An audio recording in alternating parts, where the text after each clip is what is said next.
The First Legion came into being during the final, brutal decades of the Unification Wars, when the Emperor of Mankind carved out his dominion from the warring techno-barbarian kingdoms of Terra. While the exact date of their founding remains obscured by the passage of millennia and the deliberate obfuscation of imperial records, what is known is that these warriors represented the first successful implementation of the Legion's Astartes project. They were not merely the first numbered legion, they were the template, the proof of concept that the Emperor's vision for transhuman warriors could be realized.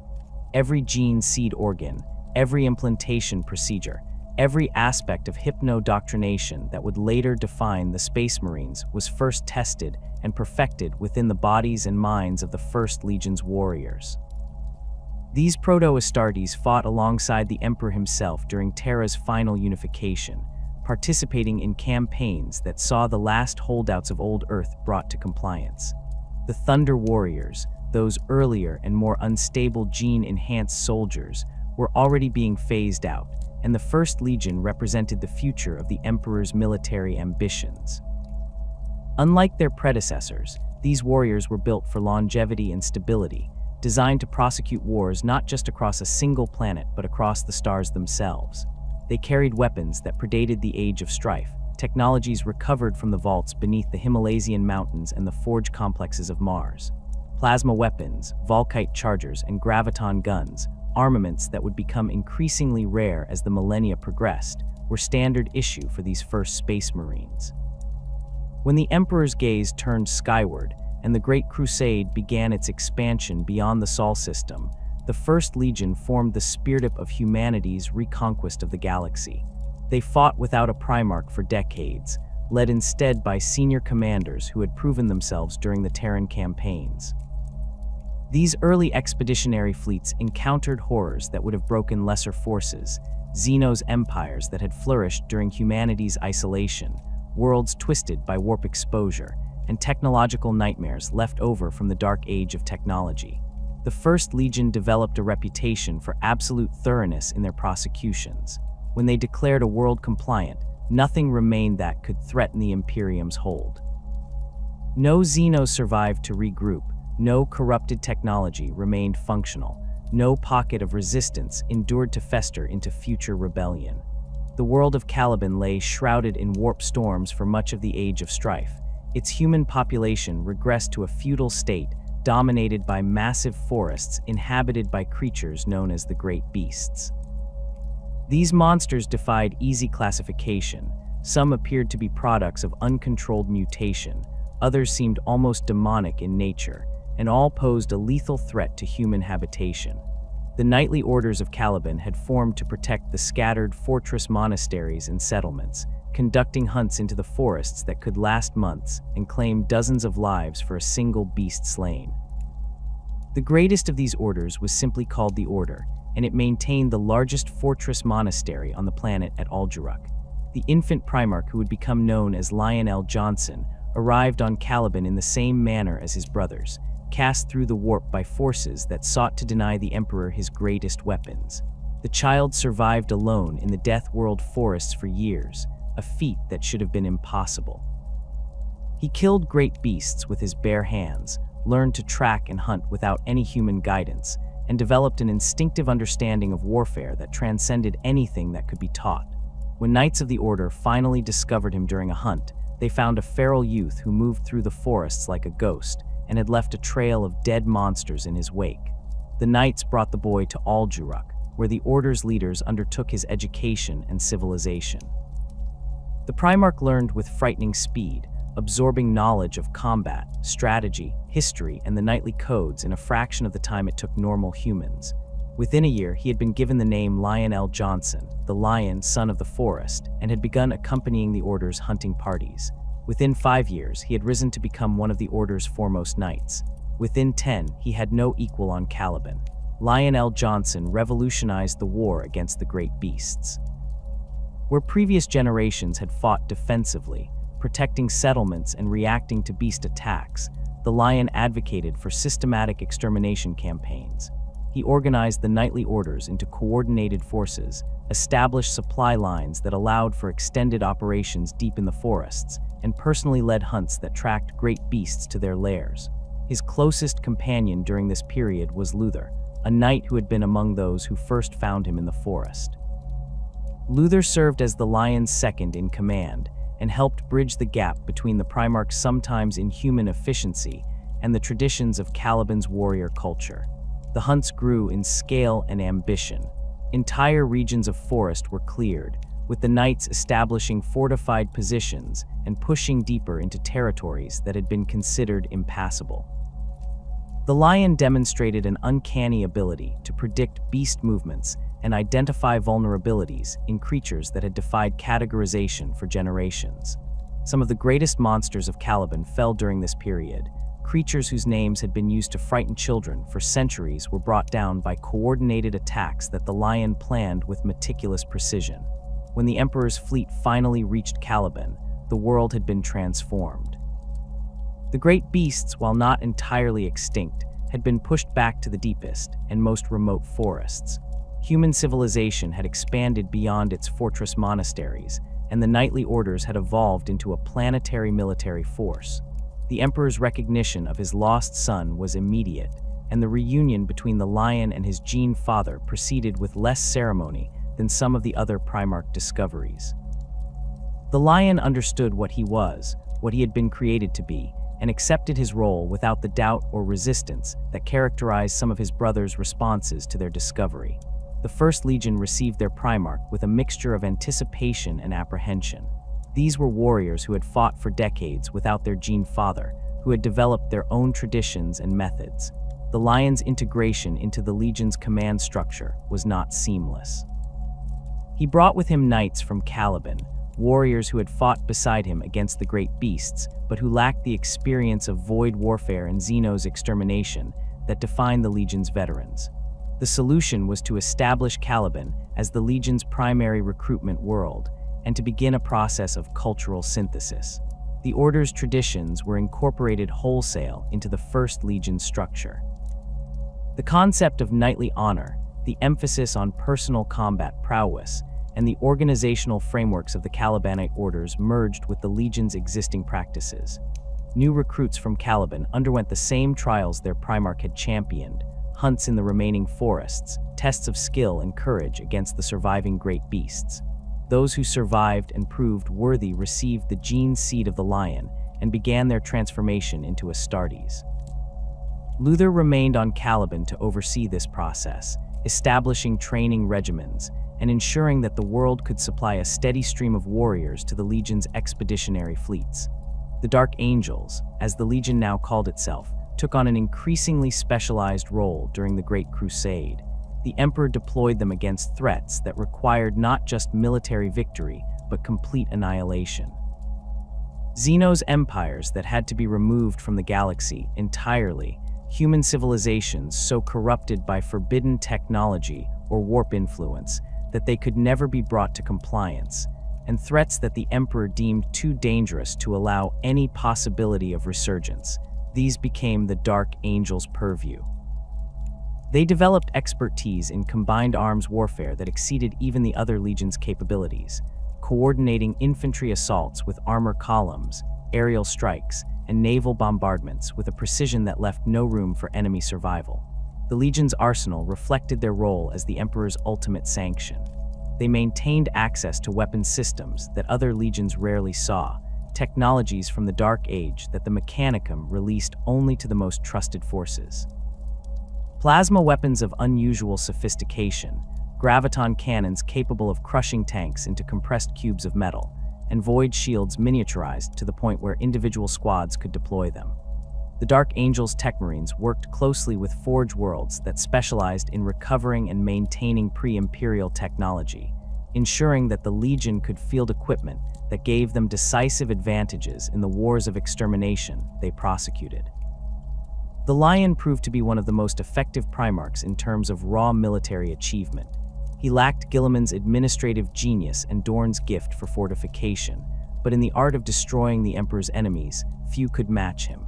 His campaigns were characterized by rapid strikes that identified and eliminated enemy command structures, followed by methodical sweeps that left nothing capable of regeneration. Worlds that resisted the Imperium's advance found themselves facing not occupation, but obliteration. The Lion made no apologies for this approach. He had been created to be a weapon, and he wielded himself with the same precision he applied to all his tools. The decision that would ultimately doom the Dark Angels came not from malice, but from strategic necessity, though the consequences would prove catastrophic regardless of intent. As the Great Crusade reached its apex and the Lion's reputation as a military commander grew, the demands on the Legion increased proportionally.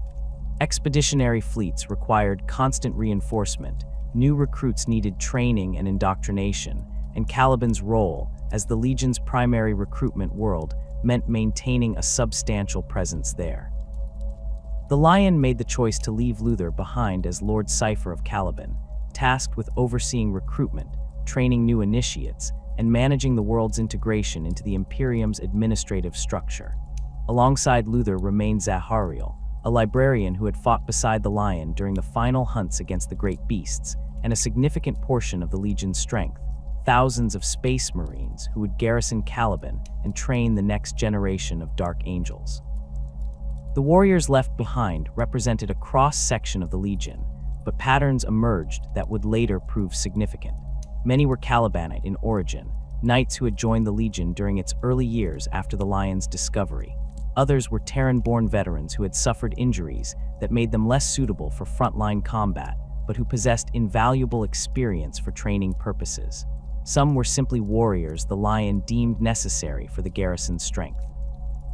The official reasoning was sound. Caliban needed protection, recruits required experienced instructors, and the Legion's expansion demanded a robust logistical foundation.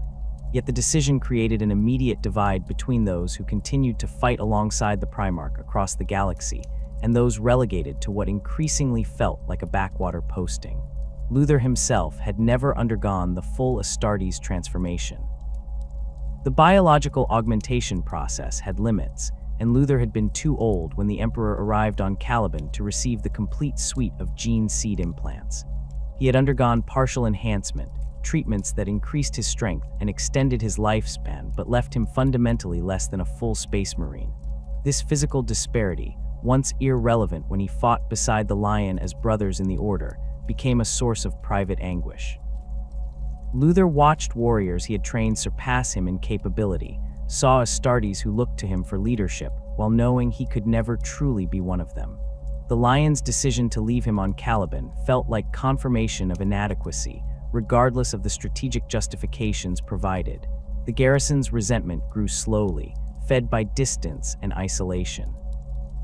Reports reached Caliban of the Dark Angels' victories, worlds brought to compliance, Xeno's empires exterminated, honors won in campaigns across the galaxy. Meanwhile, the warriors on Caliban drilled recruits, conducted administrative duties, and occasionally hunted the few remaining great beasts in forests that had been largely tamed. The contrast between the glory of the Great Crusade and the mundane reality of garrison duty created friction. Calibanite Marines felt they had been cast aside by their Primarch, left to rot on their homeworld, while Terran-born warriors fought at the Lion's side. Even those who understood the necessity of their posting found themselves questioning why they specifically had been chosen to remain behind.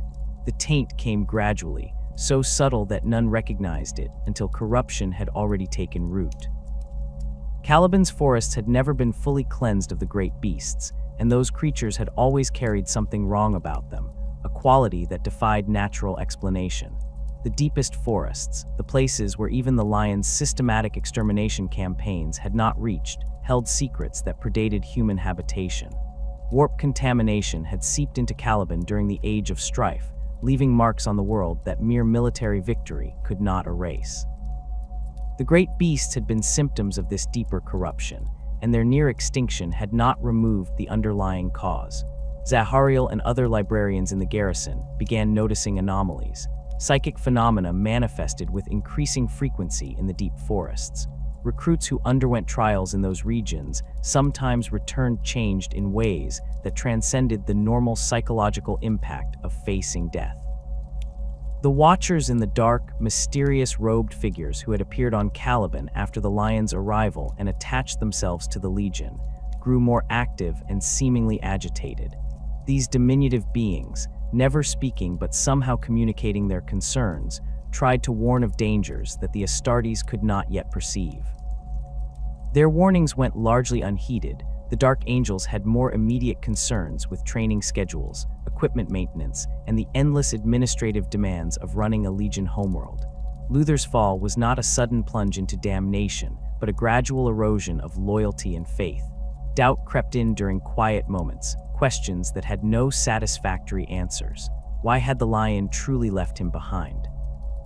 Was it really about Caliban's needs, or was it because Luther represented a reminder of the Lion's past, a connection to a time before the Primarch had become the Emperor's weapon?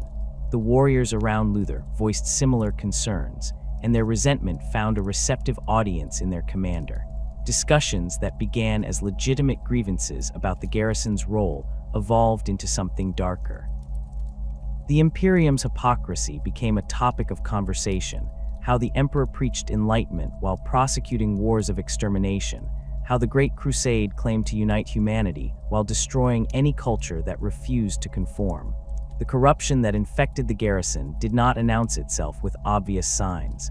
There were no sudden mutations, no overt demonic manifestations.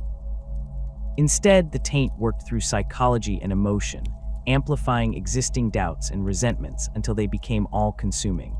Luther began to see himself as Caliban's true protector, the one who had remained loyal to their homeworld, while the Lion pursued glory across the stars. The warriors around him adopted similar perspectives, viewing themselves as defenders of Calibanic culture against the homogenizing influence of the Imperium. Secret societies formed within the garrison, warrior lodges that met in the deep forests and discussed matters they kept hidden from those they deemed still loyal to the distant Primarch. The War Master's rebellion, when news of it finally reached Caliban, arrived filtered through fragmentary reports and distorted by warp interference. The garrison learned that Horus had turned against the Emperor, that legions were fighting each other, that the Imperium was tearing itself apart in civil war. Luther's response was not immediate support for either side, but rather a calculation of Caliban's position. If the Imperium was destroying itself, if the Emperor's grand vision was collapsing into fratricide, then perhaps Caliban needed to chart its own course. The garrison began fortifying positions, stockpiling weapons, and preparing for a conflict they knew was inevitable, even if they could not yet articulate what form it would take. The Dark Angels themselves remained largely ignorant of Caliban's deterioration. The Lion prosecuted the Horus heresy with his characteristic thoroughness, leading his legion against traitor forces and attempting to reach Terra before the final confrontation. The Dark Angels fought at Diamat, securing weapons that would prove crucial for the Loyalist cause. They pursued the Night Lords across the eastern fringe, engaging in a running battle that prevented Conrad Kerr's legion from reinforcing Horus. The Lion even confronted some of his traitorous brothers directly, engaging in the brutal politicking and warfare that characterized the heresy's middle years. Warp storms delayed the Dark Angels' return to the Sol system. These were not natural phenomena, but deliberate manipulations by forces that sought to keep the First Legion away from Terra during the crucial final battle. The Lion pushed his fleet through conditions that would have turned back less determined commanders, but even a Primarch could not simply will his ships through the Imperium when the warp itself actively opposed him. Navigators went mad attempting to find routes through the storms. Geller fields strained under assault from entities that should not have been able to manifest so close to real space, and the fleet's progress slowed to a crawl. When the Dark Angels finally broke through the warp storms and received clear astropathic communication, the news was devastating. The siege of Terra had concluded. Horus was dead, slain by the Emperor aboard the Vengeful Spirit. The Emperor himself had been mortally wounded and now sat entombed on the Golden Throne, neither alive nor dead, but sustained in an eternal half-existence. The heresy was effectively over, though fighting continued across the galaxy as traitor forces retreated toward the Eye of Terror. The Dark Angels had missed the most important battle in human history, absent when the Imperium needed them most. The Lion's response was to turn the fleet toward Caliban. If they could not fight at Terra, they would return home, regroup, and prepare to hunt down the traitors who had escaped the Emperor's justice. The fleet emerged from the warp at the edge of the Caliban system, expecting to find their homeworld ready to receive them, to resupply and reinforce before launching new campaigns. Instead, they found the planet's orbital defenses active and targeting solutions being calculated for the approaching fleet. Attempts at communication received hostile responses. The garrison was not welcoming the Legion home. They were preparing to repel an invasion. Luther's message to the Lion was brief and uncompromising. Caliban would no longer serve the Imperium. The world and its garrison declared independence, rejecting the authority of both the Emperor and the Primarch. The Dark Angels who had remained behind had spent years preparing for this moment, fortifying Ald'Ruch and the other fortress monasteries, positioning orbital defense platforms, and indoctrinating themselves into believing they were defending their homeworld from tyranny. Luther had become something other than the knight who once fought beside the lion in the forests. The corruption that had slowly infected the garrison had transformed him into a figure who genuinely believed he was acting righteously. The Lion's assault on Caliban was not a battle but an apocalypse. The Legion's fleet engaged orbital defenses, while drop pods and Thunderhawks delivered Astartes directly to the planet's surface. The fighting was immediate and brutal, Space Marines killing Space Marines in battles that raged across the fortress monasteries and through the forests that had once been the Order's hunting grounds. The garrison fought with desperate determination, knowing that defeat meant execution for treason. The Lion's forces attacked with the cold precision that characterized all their operations, systematically reducing defensive positions and pushing toward Ald'Ruch, where Luther had established his headquarters. The Primarch himself led the assault on Ald'Ruch, fighting through defenses that should have been impregnable. The fortress monastery had been designed to withstand sieges by great beasts and hostile human forces, but it had never been intended to resist a full Legion assault led by a Primarch. The Lion's forces breached the outer walls, then the inner sanctums, leaving a trail of dead Astartes in their wake. Brothers who had trained together, fought together, and sworn the same oaths killed each other in corridors and chambers that had witnessed the Order's greatest moments. The confrontation between the Lion and Luther took place in the deepest chambers of Ald'Ruch, in halls where the Order's grandmasters had once deliberated. The two warriors who had discovered a feral child in the forests and raised him to be Caliban's greatest knight now faced each other as enemies. Luther had been transformed by the corruption that infected him, enhanced by powers he should never have accessed, elevated beyond his partial Astartes augmentation into something that could challenge even a Primarch. The warp had given him strength in exchange for his soul, and he wielded that strength without hesitation. Their battle shattered the foundations of Ald'Ruch. Plasma bolts and power weapons carved through ancient stone, psychic energies manifested as visible distortions in reality, and the sheer physical force of their combat caused structural collapses throughout the fortress. Luther fought with skills he had never possessed before, channeling powers that burned through his body, even as they allowed him to match the Lion's transhuman capabilities. The Primarch fought with the cold fury of a weapon that had been betrayed by those it was meant to protect, each strike intended to kill rather than disable. The warp storms came without warning, tearing through Caliban's atmosphere and striking the planet's surface with force that transcended mere weather.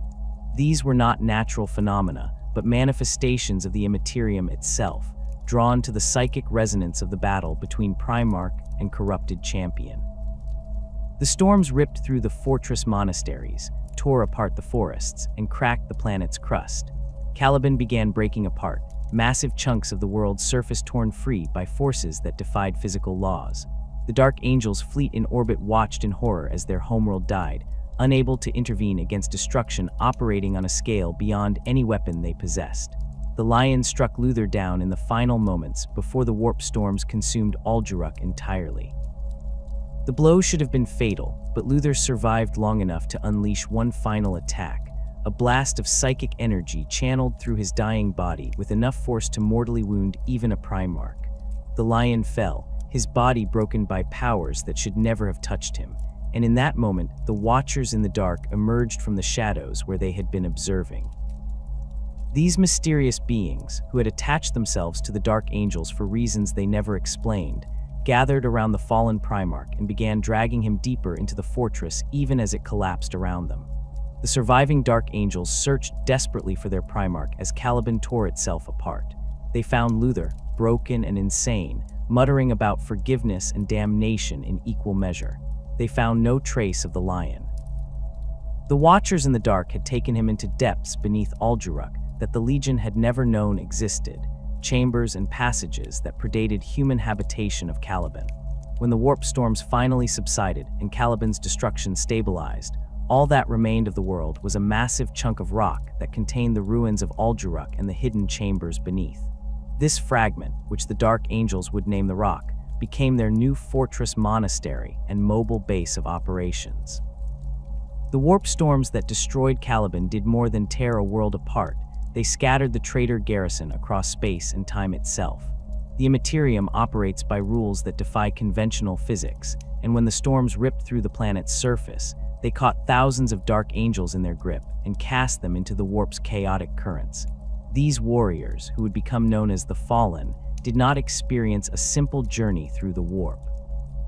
Instead, they were dispersed across 10,000 years of Imperial history, emerging at different points in the timeline with no control over when or where they would return to real space.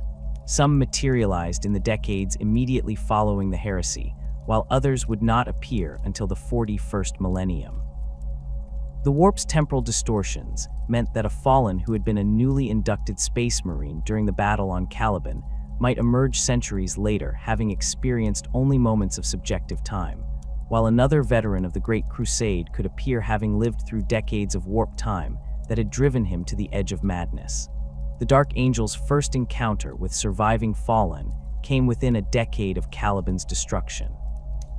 A patrol fleet investigating disturbances in the Perditus sector detected an automated distress beacon using Legion codes that should have been obsolete.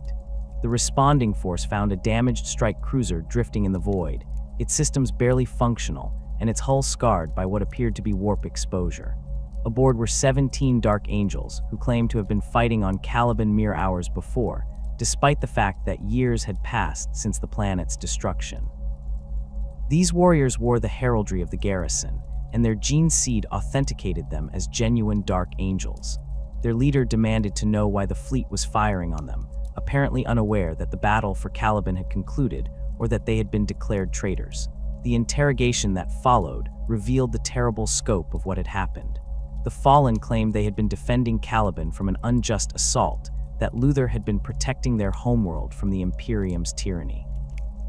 They spoke of the Lion as a tyrant who had abandoned them, of the Emperor as a despot who demanded absolute obedience. Some showed signs of warp corruption, mutations that had not yet fully manifested, psychic abilities that no Dark Angel should possess, or a disturbing charisma that suggested demonic influence. Others appeared to be genuine Space Marines who had been caught up in Luther's rebellion without fully understanding what they were doing. The questioning proceeded for weeks, conducted by the Legion's chaplains and librarians in secure facilities where the Fallen could not communicate with anyone outside their cells. The senior commanders of the Dark Angels faced a choice that would define their chapter for the next 10 millennia. They possessed evidence that a significant portion of their Legion had turned traitor, that thousands of their brothers had fought against the Imperium during the heresy. The Fallen represented proof that the First Legion had been compromised, that the Dark Angels were no different from the traitor legions that had followed Horus into damnation. If this information reached the wider Imperium, if the Inquisition learned that Dark Angels had declared independence from the Emperor and fought against their own Primarch, the consequences would be catastrophic. The Legion would be declared excommunicate traitores, their gene seed would be destroyed, and every Dark Angel would be hunted down and executed for the sins of their brothers. The decision to maintain absolute secrecy was not made lightly, but it was made with the same thoroughness that characterized all Dark Angels' operations. The Fallen prisoners were transferred to the deepest cells within the rock, chambers that had been discovered in the ruins beneath what had once been Ald'Ruch.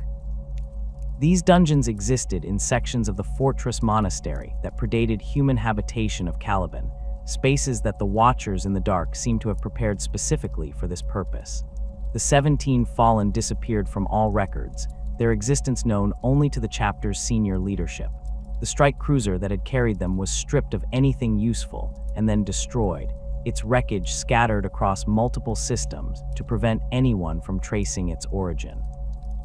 The Dark Angels established protocols for dealing with future fallen encounters. Any information about traitors within the Legion would be classified at the highest level, accessible only to the Inner Circle, the chapter's senior officers who had been inducted into the Supreme Secret. These warriors, upon learning the truth, underwent psychological conditioning to ensure they could maintain the deception, even under psychic interrogation. The Inner Circle expanded to include not just the chapter master and his immediate subordinates, but also the masters of the specialized companies that would be tasked with hunting the fallen. The Deathwing, the chapter's first company of Terminator armored veterans, became the chamber militant of this secret war. The Raven Wing, the second company that specialized in high-speed warfare and reconnaissance, would serve as hunters who tracked down leads and confirmed fallen sightings before the Deathwing deployed for capture operations. The psychological burden of learning the truth broke some warriors entirely. Space Marines were conditioned to be loyal beyond question, indoctrinated from their recruitment to believe in the Imperium's righteousness and their chapter's honor. Discovering that thousands of their brothers had turned traitor, that the Dark Angels carried a shame so profound it could destroy them, created a cognitive dissonance that some could not reconcile. There were cases of newly inducted Inner Circle members who took their own lives rather than live with the knowledge. Others became obsessed with hunting the fallen to the point of neglecting all other duties, pursuing rumors and half-confirmed reports across the galaxy while their assigned responsibilities went unfulfilled. The chapter's chaplains developed specialized counseling techniques to help warriors process the revelation without losing their sanity or effectiveness. The crisis of faith extended beyond simple shock at the existence of traitors. Many Dark Angels who learned the truth began questioning everything they had been taught about their chapter's history. If the Legion had harbored traitors of this magnitude, what else had been concealed? The official histories claimed the Dark Angels had been absent from the Siege of Terra due to warp storms, but was that the complete truth or a convenient simplification? Had the Lion known about the corruption spreading through the Caliban garrison and failed to act? These questions had no satisfactory answers, and the uncertainty gnawed at warriors who had built their entire identities on the foundation of being part of the First Legion.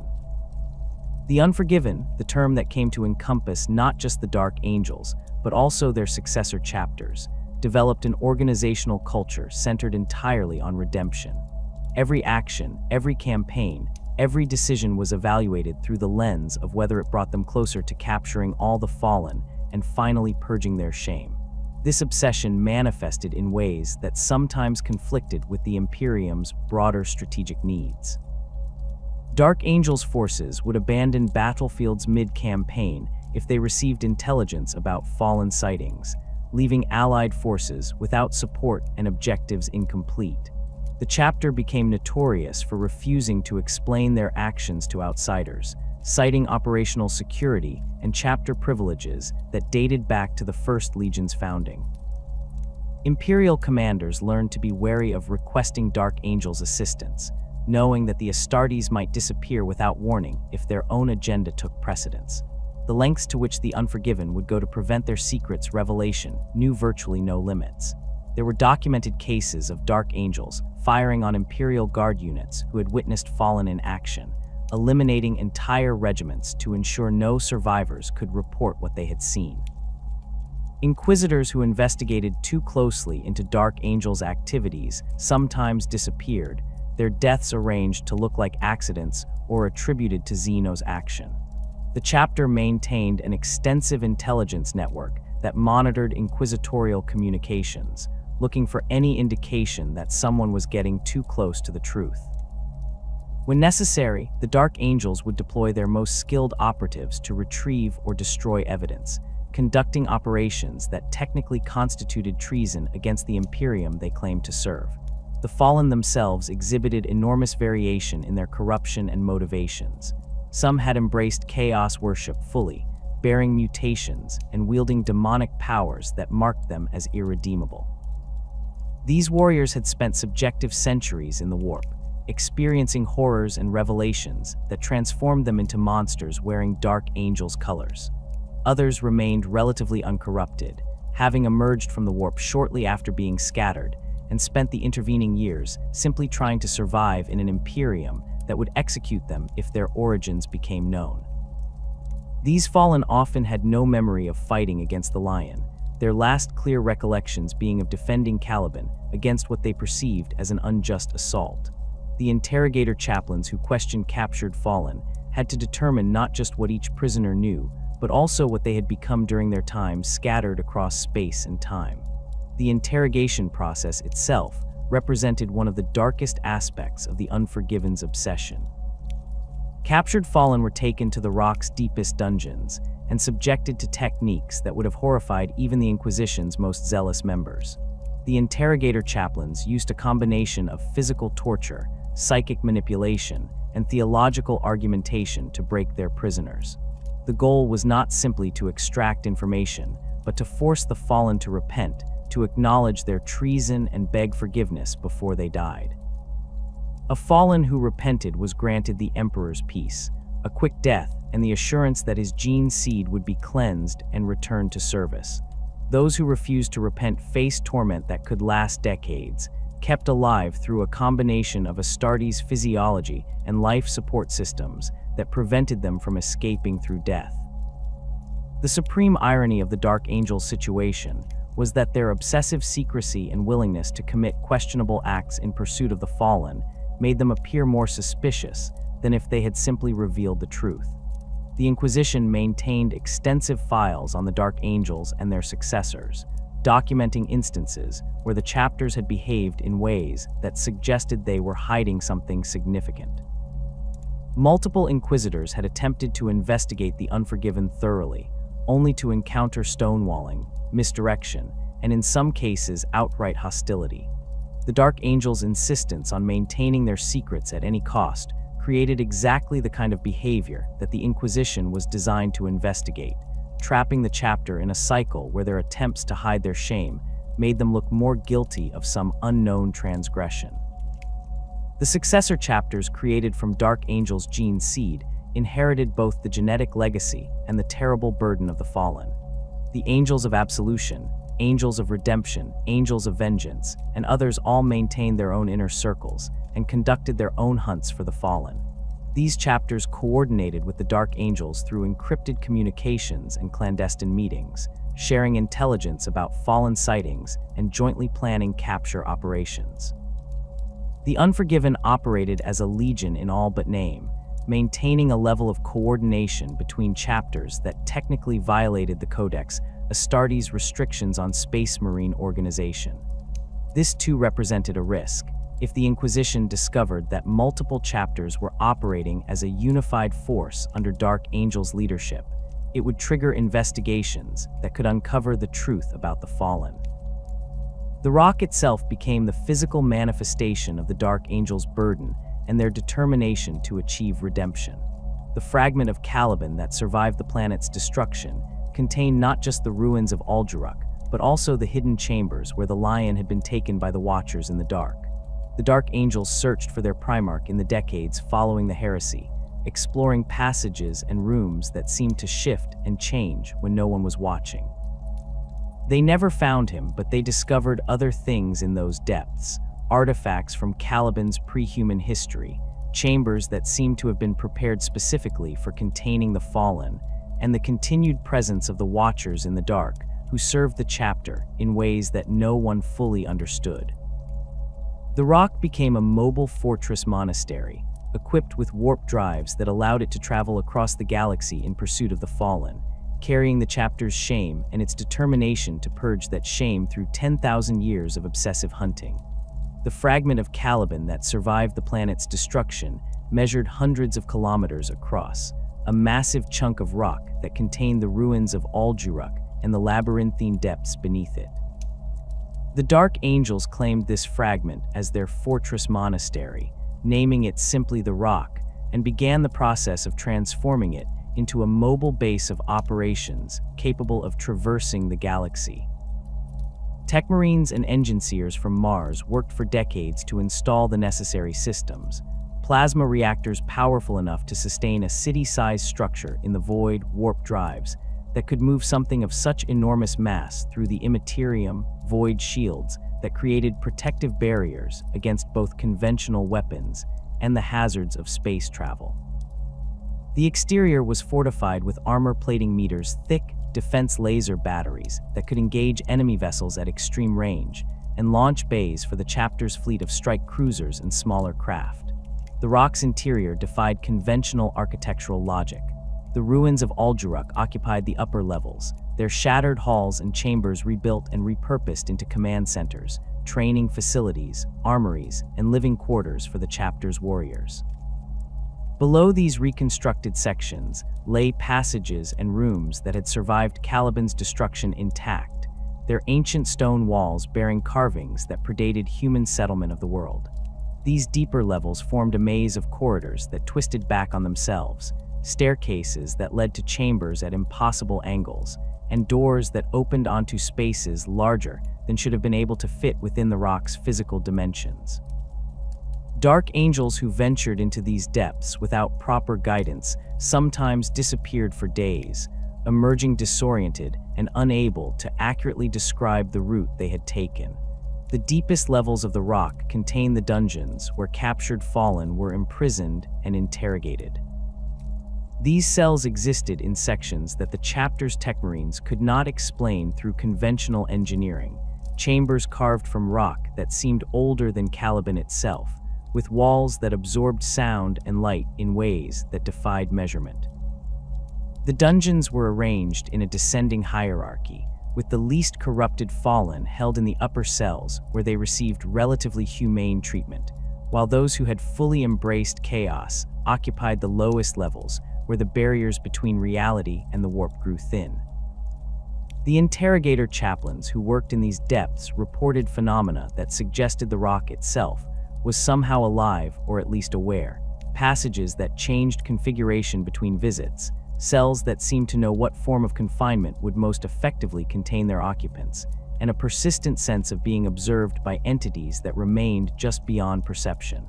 The Watchers in the dark maintained a constant presence in the rock's deepest sections. These diminutive robed figures, standing barely waist-high to a human, moved through the fortress monastery with apparent freedom, despite the Dark Angel's extensive security measures.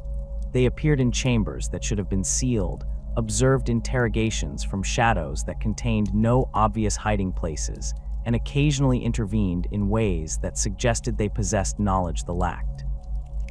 The Watchers never spoke, communicating through gestures when they communicated at all, and their faces remained hidden beneath their hoods. Attempts to study them proved futile. They simply vanished when approached too aggressively, and any equipment used to scan them produced readings that made no sense. The chapter's librarians reported that the Watchers registered as blanks in the warp, creating voids in the psychic background that should have been impossible for entities that clearly possessed some form of consciousness. The Watchers' origins remained a mystery that the Dark Angels had pursued for 10,000 years without resolution. They had appeared on Caliban after the Lion's arrival, emerging from the deepest forests where the great beasts had been most numerous. Some in the chapter theorized they were Xenos who had inhabited Caliban before humanity, while others suggested they might be artificial constructs created by some long-dead civilization. The most disturbing theory, whispered only among the highest ranks of the inner circle, was that the Watchers were somehow connected to the warp corruption that had infected Caliban's forests, that they represented something that existed in the spaces between the Materium and the Immaterium.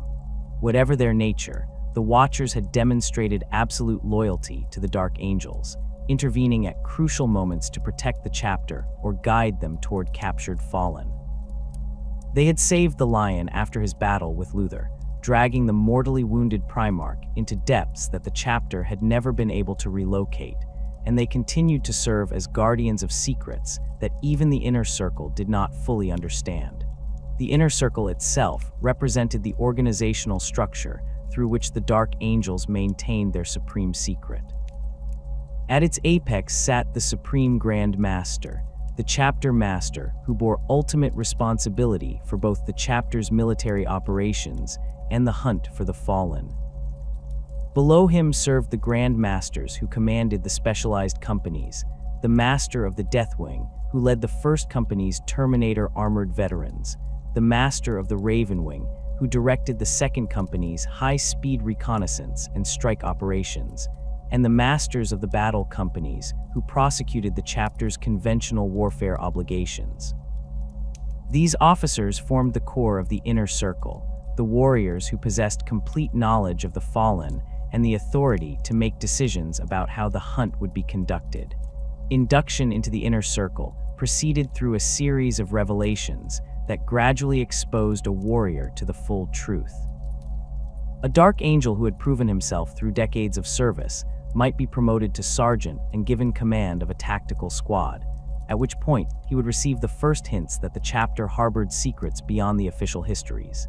He might be told that some dark angels had been lost during the heresy, scattered by warp storms and presumed dead, and that the chapter maintained a standing order to investigate any reports of space marines matching certain descriptions. This partial truth served as a test.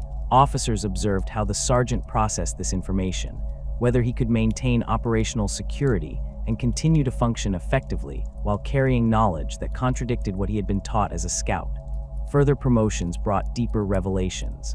A sergeant who distinguished himself might be elevated to command a company, at which point he would learn that the lost Dark Angels were not simply missing, but had turned traitor. The newly promoted captain would be shown evidence, records of fallen encounters, interrogation transcripts, and historical documents that proved thousands of Dark Angels had fought against the Lion on Caliban. This revelation typically provoked a crisis that the chapter's chaplains had to manage carefully. Some captains refused to believe the evidence initially, insisting it must be falsified or misinterpreted. Others experienced rage at having been deceived for so long, anger that had to be channeled into productive determination rather than allowed to fester into resentment. The psychological conditioning that followed induction into the Inner Circle took months, during which the newly enlightened warrior underwent intensive counseling and training in the techniques necessary to maintain the deception. The full Inner Circle, those who possessed complete knowledge and authority to make strategic decisions about the hunt, numbered perhaps 24 warriors across the entire chapter. These were the officers who knew not just that the fallen existed, but also the full scope of the threat they represented, that there were thousands scattered across space and time, that some had become powerful chaos champions, and that the mere existence of the fallen could destroy the Dark Angels if the Inquisition learned the truth. These warriors met in chambers deep within the rock, rooms that were shielded against psychic observation, and swept for surveillance devices before each gathering. They reviewed intelligence reports from across the galaxy, coordinated with successor chapters about joint operations, and made decisions that sometimes contradicted the Imperium's strategic priorities in favor of the hunt. The burden of leadership within the Inner Circle manifested in ways both obvious and subtle. Supreme Grand Masters aged visibly under the weight of their responsibilities, their faces becoming lined and haggard despite the biological advantages of Astartes' physiology. They made decisions that resulted in the deaths of loyal Imperial forces, ordering Dark Angels to abandon battlefields or even fire on allies to prevent the Fallen's existence from being revealed. They authorized interrogation techniques that would have appalled the chapter's rank and file, methods that pushed the boundaries of what could be justified even in the grim darkness of the 41st millennium. The knowledge that they were committing acts that bordered on treason, all in service of protecting the chapter from the consequences of a betrayal that happened 10,000 years ago, created a psychological burden that never lessened regardless of how long a warrior served in the Inner Circle. The interrogator chaplains who worked in the Rock's dungeons represented a specialized branch of the chapter's spiritual leadership. These warriors combined the traditional chaplain's role as keeper of faith and morale with expertise in interrogation, torture, and psychological manipulation. They studied the fallen obsessively, learning to recognize the signs of chaos corruption and developing techniques for breaking through the mental defenses that traitor space marines erected. An interrogator chaplain might spend decades working with a single fallen prisoner, conducting sessions that lasted for hours and employing methods that ranged from theological debate to physical torment. The goal was always the same: to force the fallen to acknowledge their treason, to repent sincerely, and to beg the emperor's forgiveness before being granted the mercy of death. The interrogation chambers contained equipment that would have been more appropriate in an inquisitorial fortress than a space marine monastery. Neural whips that could inflict agony without causing physical damage, psychic amplifiers that allowed librarians to invade a prisoner's mind and extract memories directly, and life support systems that kept subjects alive even as their bodies failed under the strain of prolonged torture. The interrogator chaplains justified these methods through elaborate theological reasoning. The fallen had betrayed the emperor and the primarch, crimes so severe that any suffering inflicted upon them was righteous.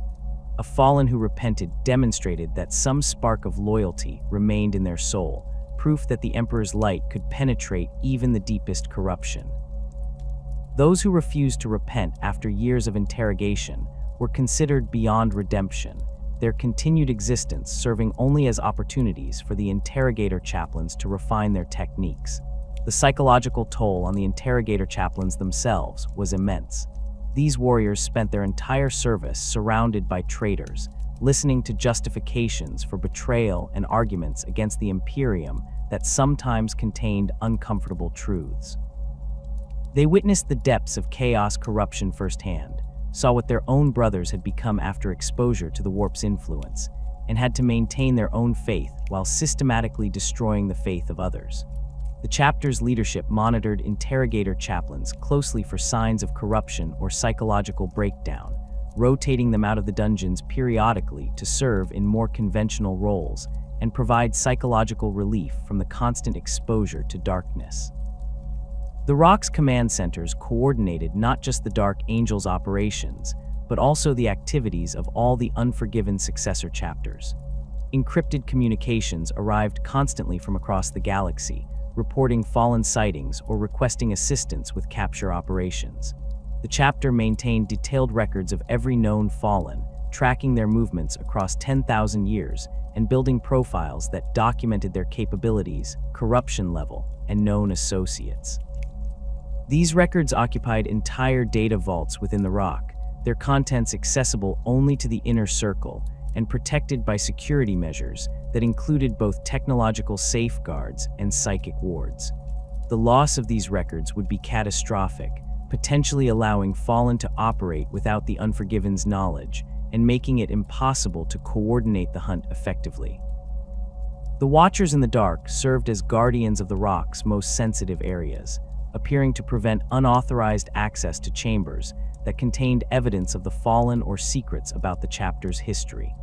They seemed to possess an instinctive understanding of what needed to be protected, intervening to stop even high-ranking Dark Angels from entering certain sections if those warriors had not been fully inducted into the inner circle.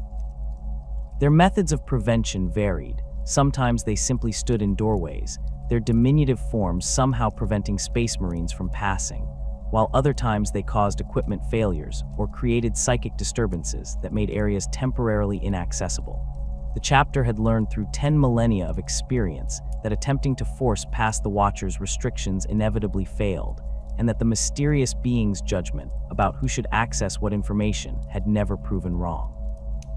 The Deathwing stands apart from every other Space Marine company in the Imperium, not merely in their tactical role or equipment, but in the burden they carry and the secrets they guard. While other chapters maintain first companies composed of veterans who have earned the right to wear tactical dreadnought armor, the Deathwing represents something more fundamental to the Dark Angel's identity. Every warrior who joins their ranks has been fully inducted into the inner circle, granted complete knowledge of the Fallen and the shame that drives the Unforgiven's 10,000-year hunt. These are not simply the chapter's most experienced warriors, they are the keepers of the supreme secret, the executioners who deploy when rumors of traitor Dark Angels surface, and the living embodiment of the chapter's determination to achieve redemption regardless of cost. The composition of the Deathwing reflects this unique position within the chapter's hierarchy. Unlike standard first companies that might field a mix of Terminator armored veterans and specialized units, the Deathwing consists entirely of warriors clad in tactical dreadnought armor. These suits, relics from the Heresy era and earlier, provide protection that can withstand punishment that would obliterate power-armored Marines. The thick ceramite plating can turn aside anti-tank weapons, the built-in power fields generate additional protective barriers, and the reinforced exoskeletons allow warriors to carry heavy weapons that would require crew-served mountings in standard infantry formations. Each suit represents a significant investment of resources and maintenance, requiring specialized care from the chapter's tech marines and periodic returns to Forge worlds for major repairs or system upgrades. The Deathwing's tactical doctrine centers on teleportarium assault, a method of deployment that other chapters employ sparingly due to its inherent risks. Teleportation technology operates by translating matter through the warp, disassembling a subject at the molecular level, transmitting those molecules through the Imperium, and reassembling them at the destination coordinates. The process takes only seconds from the perspective of outside observers, but for those being teleported, there exists a moment of awareness while suspended in the warp, a fraction of time where consciousness persists without a body, exposed to the touch of entities that hunger for mortal souls. Terminator armor's heavy shielding and built-in protective wards reduce the danger, but teleportation remains fundamentally hazardous. Warriors sometimes emerge with their armor fused to their flesh, their minds damaged by momentary contact with the warp's horrors, or in rare catastrophic failures, not at all. The Deathwing accepts these risks because teleportarium assault provides capabilities that justify the danger.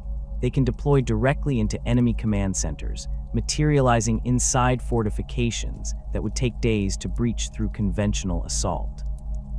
They can board enemy vessels in void combat, appearing on bridges or engineering sections, and eliminating crews before defensive measures can respond. Most critically for their primary mission, they can respond to fallen sightings with a speed that prevents their targets from escaping. When the Ravenwing confirms a fallen's location and determines that immediate action is necessary, the Deathwing can deploy from the rock or supporting strike cruisers within minutes, appearing in the target's vicinity before any warning can be given. The bone-white color scheme that distinguishes the Deathwing from the dark green of the standard battle companies originated from a legend that predates the Heresy, a tale from Caliban's history that took on new meaning after the betrayal. The story tells of Cloud Runner, a warrior of the Plains world who returned to his homeworld after fighting alongside the Dark Angels during the Great Crusade. He found his people under assault by a genestealer infestation, the Xenos having infiltrated the population and begun the process of preparing the world for a Tyranid hive fleet's arrival. Cloud Runner and a handful of Dark Angels who accompanied him painted their armor in the white ash of their funeral pyres, symbolizing that they were already dead and fought only to take as many enemies with them as possible. They cleansed the infestation through weeks of brutal combat, hunting down every hybrid and pure-strain genestealer until none remained. When other Dark Angels arrived to investigate why the warriors had missed their scheduled communications, they found the Plains world purged of Xenos, but Cloud Runner and his brothers dead, their white armor stained with alien blood and their own. The Deathwing adopted this color scheme as a permanent reminder of sacrifice and the willingness to give everything in service of the mission. Every warrior who joins the first company participates in a ritual where they personally repaint their armor from dark green to bone white, a process that takes days and serves as meditation on what they have learned about the fallen. The white represents death, not the death they will inflict on the chapter's enemies, but their own metaphorical death as warriors who carry knowledge that separates them irrevocably from their brothers in the battle companies. They paint themselves as walking corpses, already committed to a hunt that will consume their entire existence and may never be completed within their lifetimes. The psychological impact of induction into the Deathwing extends beyond the revelation about the fallen that all Inner Circle members experience. These warriors must confront the reality that they will spend the remainder of their service hunting their own brothers, that they may be called upon to kill dark angels who bear the same gene seed and swore the same oaths.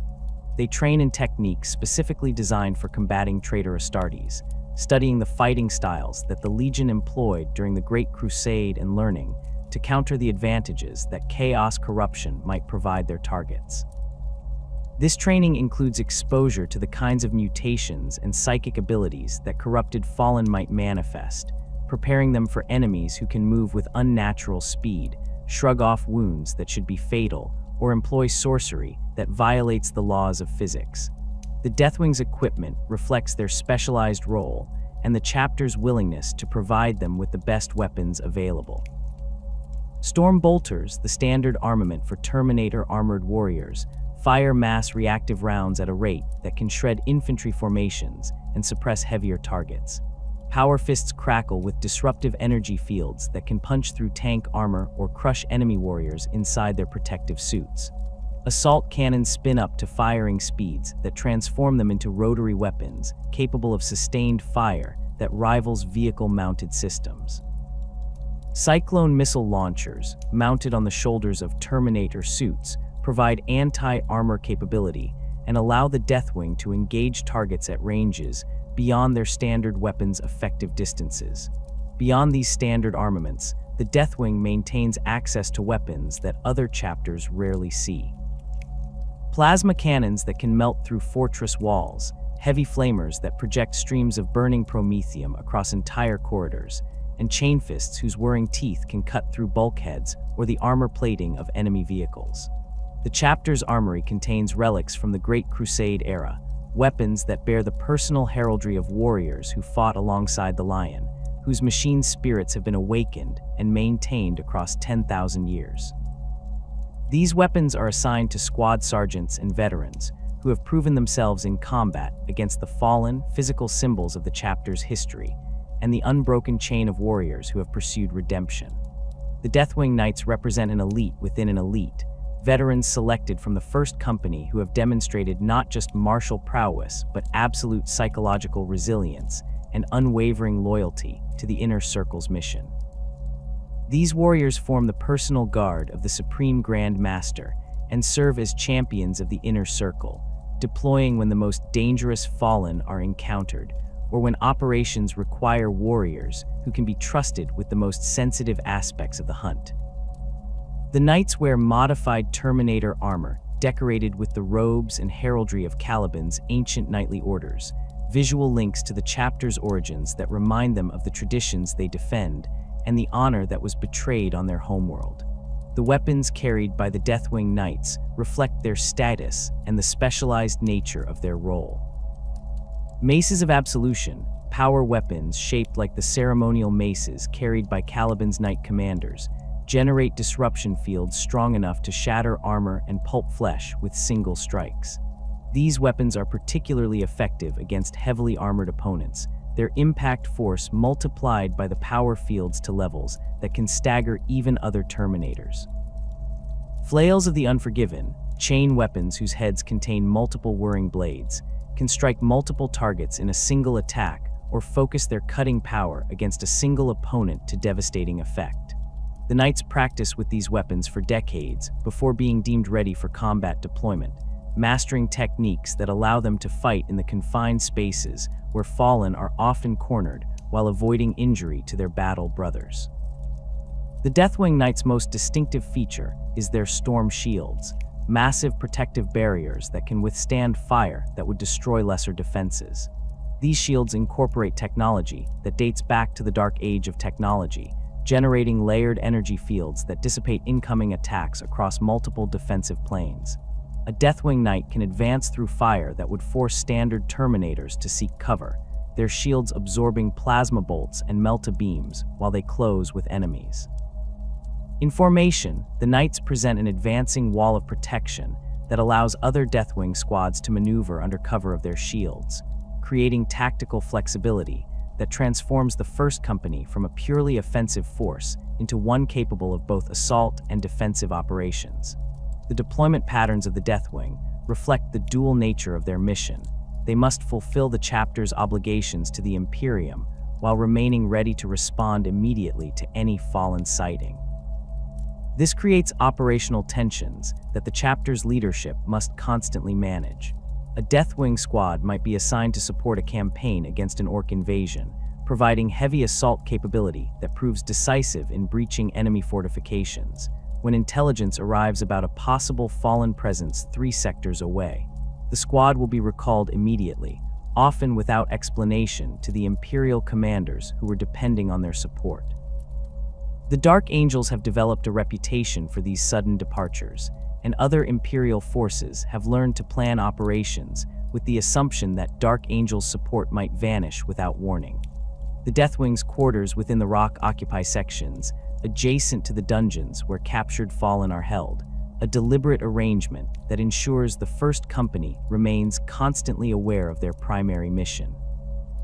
These warriors live surrounded by the evidence of their chapter's shame. They hear the screams of fallen undergoing interrogation. They witness the interrogator chaplains emerging from sessions with blood on their armor, and they know that the prisoners in those cells are their own brothers corrupted by the same forces that could potentially claim any Dark Angel. This proximity to the chapter's darkest secrets serves as continuous motivation and reminder of what failure in their mission would mean. The psychological profile required for service in the Deathwing differs from what other chapters seek in their First Company veterans.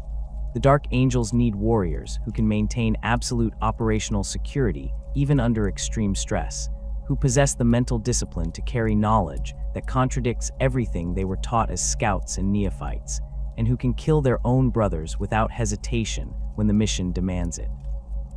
The chapter's chaplains and librarians conduct extensive psychological evaluations before recommending warriors for promotion to the Deathwing, looking for specific traits that indicate a Marine can handle the burden. Some of the chapter's most skilled warriors never advance to the First Company because they lack the psychological resilience necessary, remaining in battle companies where they serve with distinction but never learn the full truth about the fallen.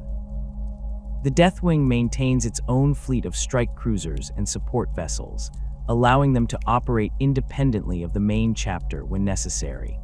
These ships are configured specifically for rapid response operations, their warp drives maintained at higher readiness levels than standard chapter vessels, and their teleportariums kept in constant operational status. The fleet's crews are drawn from chapter serfs who have proven their loyalty and discretion, often descendants of families that have served the Dark Angels for generations. These mortals know they serve a chapter with secrets, and while they are not inducted into the inner circle, they understand that what they witness during operations must never be discussed outside the fleet. The Ravenwing operates as the Dark Angels' reconnaissance force and rapid strike element, but this description fails to capture the true nature of their role within the chapter's hierarchy. While other Space Marine chapters maintain scout companies or fast attack elements, the Ravenwing exists as a fully realized formation dedicated entirely to high-speed warfare, composed exclusively of bike squadrons, land speeders, and aircraft.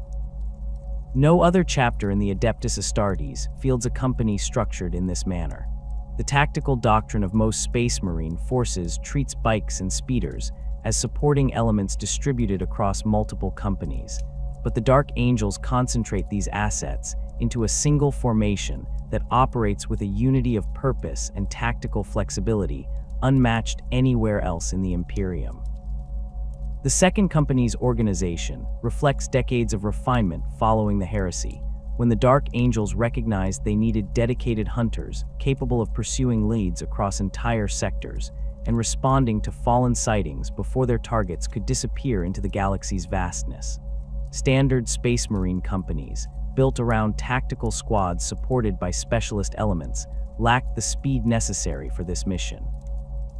The Ravenwing solved this problem by eliminating anything that would slow them down.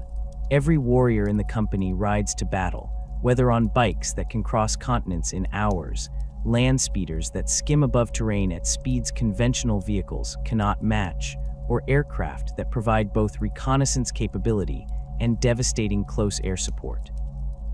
The bikes themselves represent significant technological investments, each one a product of the chapter's forge, and maintained to standards that exceed even the Dark Angel's usual requirements for equipment care. These are not the simple two-wheeled conveyances that some Imperial forces employ for basic transportation.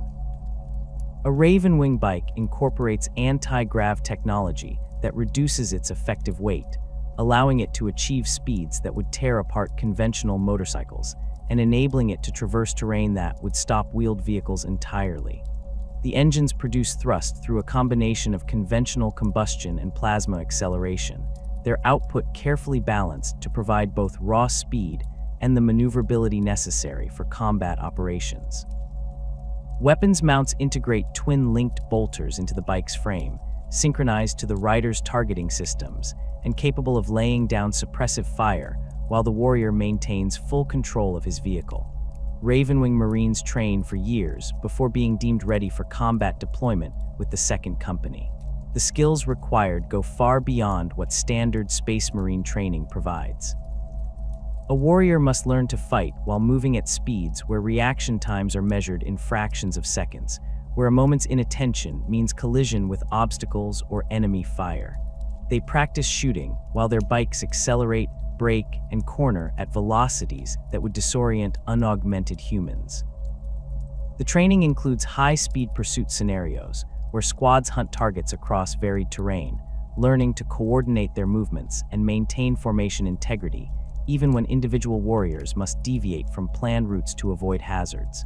Veterans of the Ravenwing develop an almost supernatural awareness of their surroundings, processing visual information and making tactical decisions faster than warriors who fight on foot.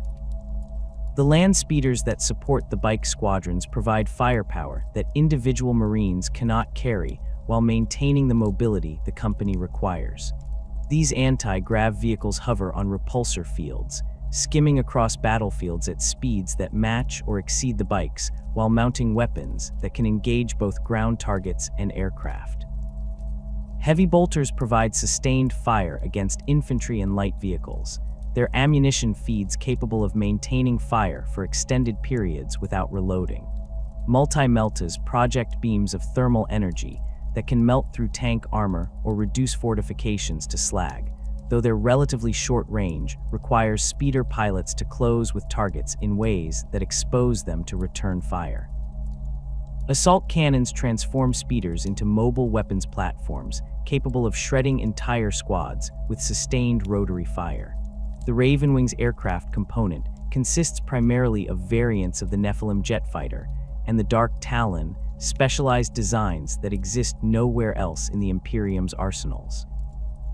The Nephilim serves as an air superiority fighter, its twin Avenger mega bolters and lascannon providing the firepower necessary to engage both atmospheric aircraft and void-capable fighters that enter planetary airspace.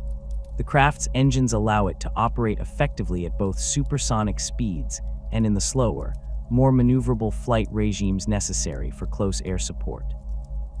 Ravenwing pilots train in tactics that emphasize hit-and-run attacks, diving on targets at maximum speed, delivering devastating fire, and climbing back to altitude before ground-based defenses can respond effectively. The Dark Talon represents something more specialized and considerably more sinister. This aircraft carries a rift cannon, a weapon that tears holes in reality itself, creating localized warp breaches that pull targets into the Imperium. The technology borders on heretical, utilizing principles that the Mechanicum barely understands, and that most tech priests would refuse to work with if they fully comprehended what the weapons do. The rift cannon fires projectiles that destabilize the barrier between real space and the warp, creating temporary portals through which the warp's energies pour into the material universe. Targets caught in these breaches experience effects that defy conventional description. Their physical forms are torn apart at the molecular level, their souls are exposed to entities that hunger for mortal essence, and the space they occupied becomes temporarily uninhabitable as warp energies dissipate back into the Imperium. The Dark Angels justify maintaining such weapons through the argument that hunting the fallen sometimes requires tools that match the horror of what they pursue. The Ravenwing's primary mission extends far beyond simple reconnaissance or fast attack operations. They serve as the chapter's intelligence gathering apparatus, the hunters who pursue rumors and half-confirmed reports about fallen sightings across the entire galaxy. When an interrogator chaplain extracts information from a captured fallen about the locations of other traitors, the Raven Wing deploys to investigate. When the chapter's network of informants reports suspicious activity that might indicate a fallen presence, the Raven Wing goes to ground. When the Unforgiven Successor chapters request assistance tracking a lead they lack the resources to pursue themselves, the Raven Wing responds. This mission requires them to operate across vast distances, often far from the Rock or the main chapter fleet, conducting investigations that might last months or even years as they trace leads through multiple systems. The intelligence work the Raven Wing conducts would be familiar to any inquisitorial investigation team, though the Dark Angels would never acknowledge the comparison. They infiltrate populations to gather information, establish surveillance on suspected fallen or their associates, and conduct interrogations of individuals who might possess useful knowledge. The company maintains contacts throughout the Imperium, merchants who report unusual activities, administratum officials who provide access to shipping records and population data, and underworld figures who hear rumors that never reach official channels. These networks require constant maintenance and careful handling to prevent the Raven Wing's true purpose from becoming apparent to outsiders who might ask uncomfortable questions about why Space Marines are conducting investigations that seem to have no connection to the Imperium's military needs. When the Raven Wing confirms a fallen's location and determines that capture is feasible, they transition from intelligence gathering to direct action. The company's speed allows them to establish a cordon around the target area before the fallen realizes he has been discovered. Bike squadrons position themselves to block escape routes. Land speeders patrol approaches to prevent reinforcements from reaching the target, and aircraft maintain overwatch to engage any attempt at aerial escape. This cordon serves dual purposes. It prevents the fallen from fleeing before the Deathwing can deploy for the actual capture operation, and it keeps outside forces from interfering or witnessing what is about to occur. Imperial Guard units that happen to be operating in the area find themselves politely but firmly redirected away from the cordon zone. Civilian populations are evacuated under pretexts that range from impending Xenos attacks to environmental hazards, whatever story seems most likely to achieve compliance without raising suspicions. The Raven Wing's role in maintaining operational security during fallen captures sometimes requires them to take actions that would be considered criminal if committed by anyone outside the Adeptus Astartes.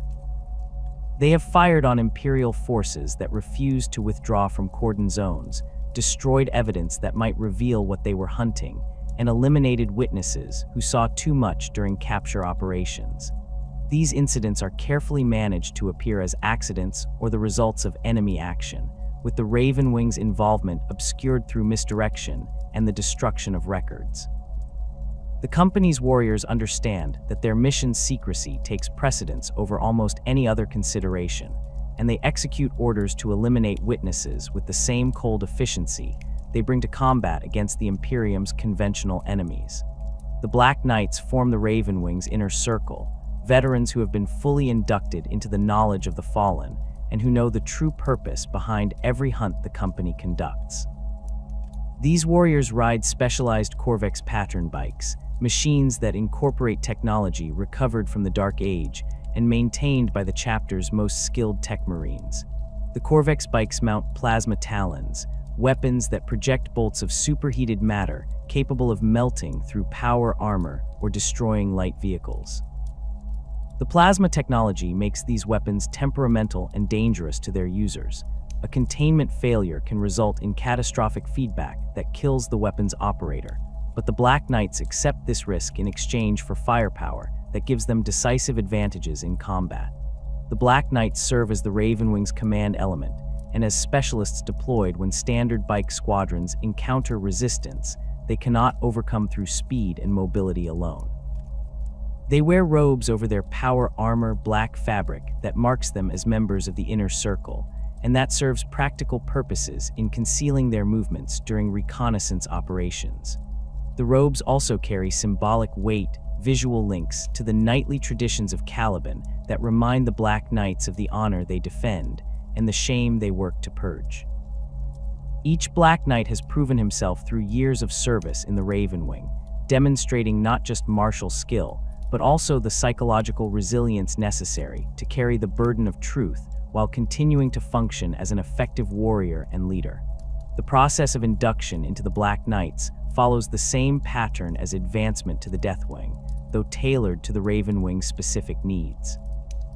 A warrior who has served with distinction in the standard bike squadrons receives gradual revelations about the chapter's secrets, each piece of information accompanied by tests to ensure he can maintain operational security and continue to perform his duties.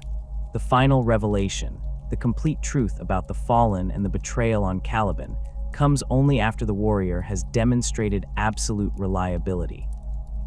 Some Ravenwing veterans never advance to the Black Knights despite their skill, lacking some quality that the company's leadership deems necessary for bearing the full weight of knowledge. These warriors continue to serve with honor in the standard squadrons, pursuing missions whose true purpose they understand only partially. The Black Knights' combat doctrine emphasizes aggressive shock assault, using their superior speed and firepower to break enemy formations before conventional forces can respond. They strike from unexpected directions, appear where intelligence suggested they could not be, and disappear before enemies can organize effective resistance.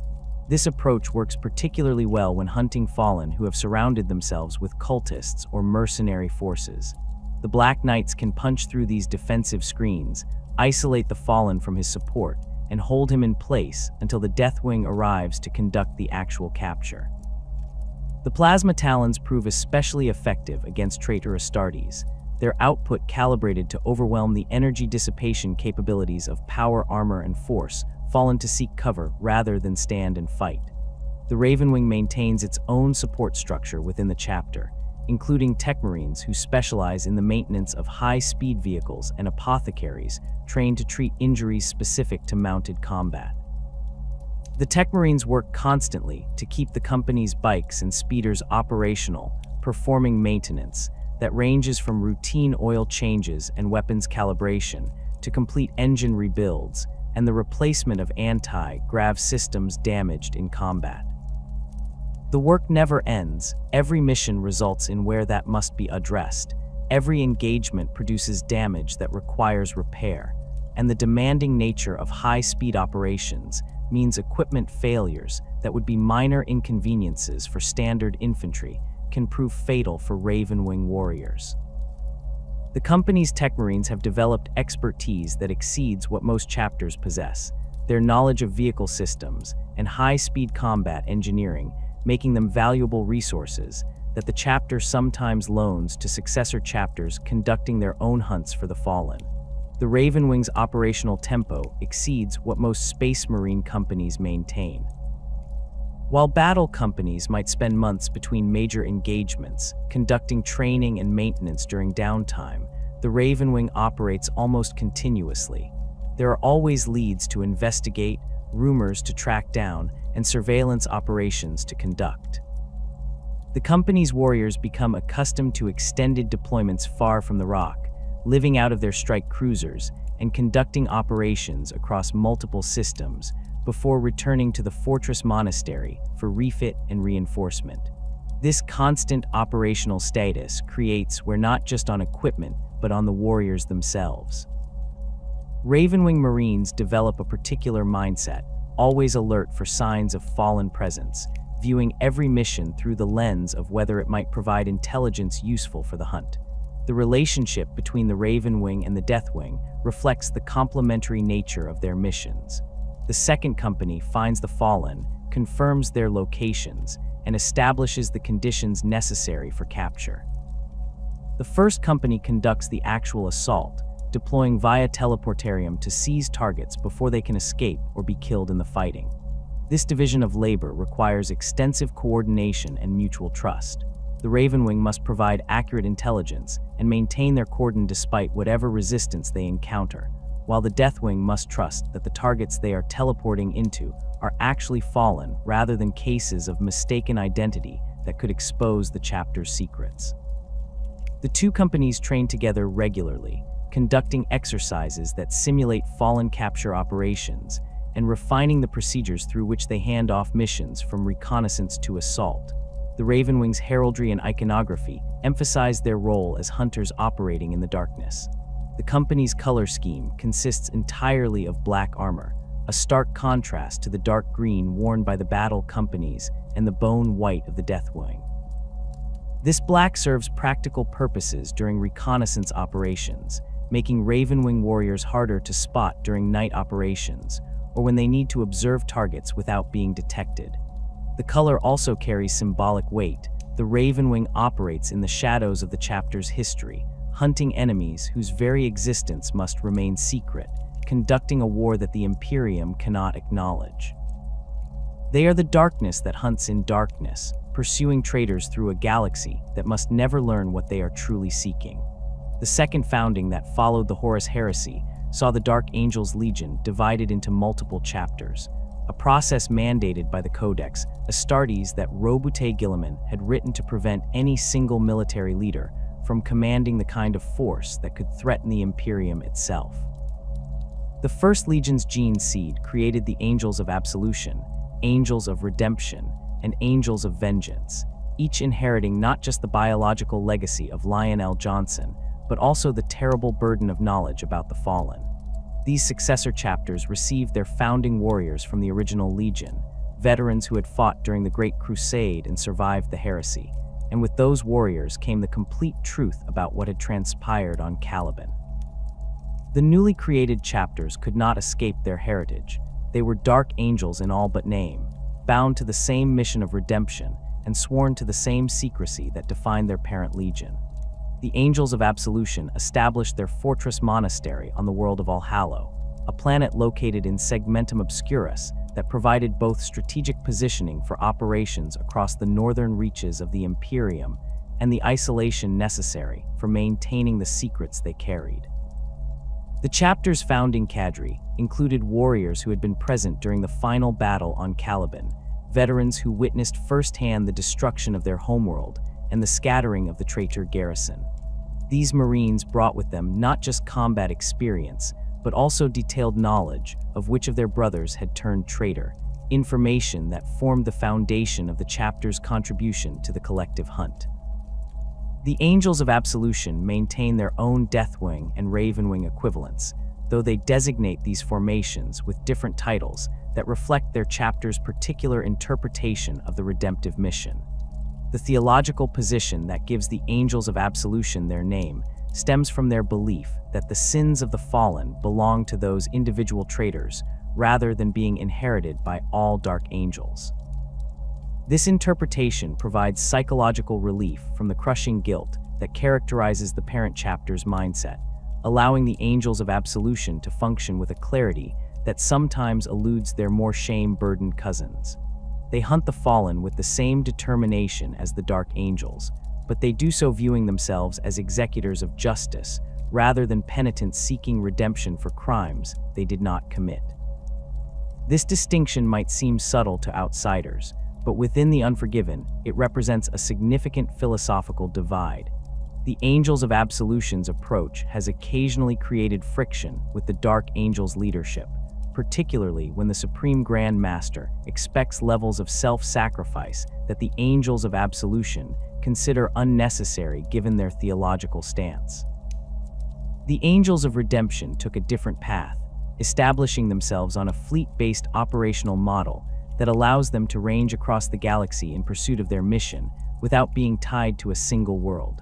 Their fortress monastery exists aboard a massive battle barge that serves as both headquarters and mobile base of operations, supported by a fleet of strike cruisers and support vessels that provide the chapter with logistical independence.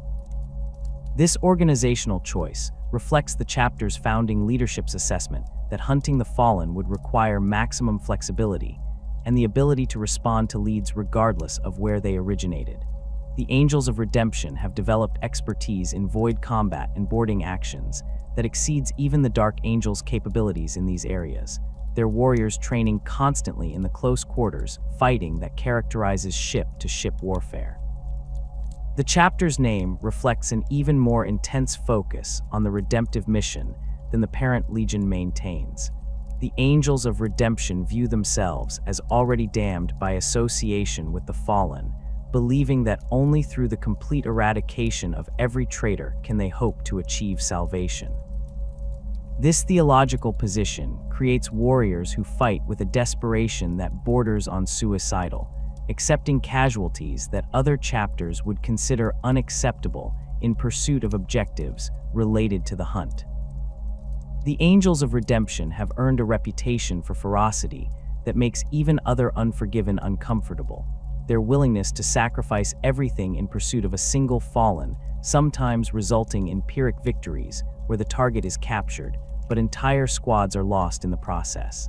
The Angels of Vengeance established their base of operations on the world of Vindictus, a planet whose name reflects the chapter's particular approach to their inherited mission. Where the Angels of Absolution seek justice and the Angels of Redemption pursue salvation through sacrifice, the Angels of Vengeance focus on retribution for the betrayal that occurred 10,000 years ago. Their fortress monastery incorporates design elements that deliberately echo the architecture of Aljuruk, creating a physical reminder of what was lost when Caliban was destroyed. The chapter maintains extensive records of the original garrison's composition, tracking bloodlines and recruitment patterns to identify which Calibanite families produced warriors who turned traitor. This genealogical obsession serves no practical purpose in the hunt, but provides the Angels of Vengeance with a sense of historical continuity and connection to the events they work to avenge. The chapter's combat doctrine emphasizes overwhelming force applied with precision, their tactical planning reflecting a belief that the fallen deserve no mercy and should be given no opportunity to escape through half measures. When the Angels of Vengeance deploy to capture a fallen, they commit forces that exceed what the tactical situation strictly requires, surrounding targets with such overwhelming strength that resistance becomes futile. This approach has proven effective in preventing fallen from escaping or being killed during capture attempts, though it sometimes results in the chapter being unable to respond to multiple leads simultaneously due to having committed too many resources to single operations. The later founding chapters that carry Dark Angel's gene seed inherited the same burden despite being created millennia after the heresy. The consecrators, founded during an unspecified later founding, maintain traditions and equipment that suggest their founding cadre came directly from the Dark Angel's veteran companies. The chapter fields weapons and armor that date back to the Great Crusade era, relics that most chapters would display in their fortress monasteries' halls of honor, but that the consecrators deploy in active combat. Their tech marines have developed expertise in maintaining ancient technology that rivals the Mechanicum's own capabilities, keeping plasma weapons, Volkite chargers, and power armor patterns that predate the heresy in full operational status. The consecrators' obsession with preserving these relics extends beyond simple reverence for history. They view each piece of equipment as a physical link to the First Legion before the betrayal, tangible evidence of the honor that once defined the Dark Angels before Luther's treachery stained their reputation. The Guardians of the Covenant trace their lineage to a founding that occurred during the 32nd millennium, their creation authorized to provide additional space marine presence in regions where the Unforgiven's intelligence networks had identified increased fallen activity. The chapter established its fortress monastery, the Library of Sanctity, on the world of Mordecai 7, constructing a facility that serves simultaneously as military headquarters and repository for information related to the hunt. The Guardians of the Covenant maintain what may be the most extensive records of fallen sightings and capture operations outside the rock itself, their archivists compiling data from across the Unforgiven and analyzing patterns that might predict where traitors will emerge next.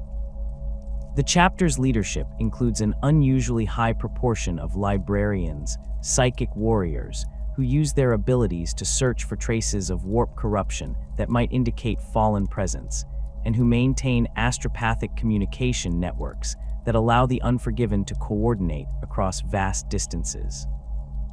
The Disciples of Caliban represent one of the more recently created chapters carrying Dark Angel's gene seed, founded during the 38th millennium to replace losses the Unforgiven had suffered during a particularly costly period of operations against both conventional enemies and the Fallen.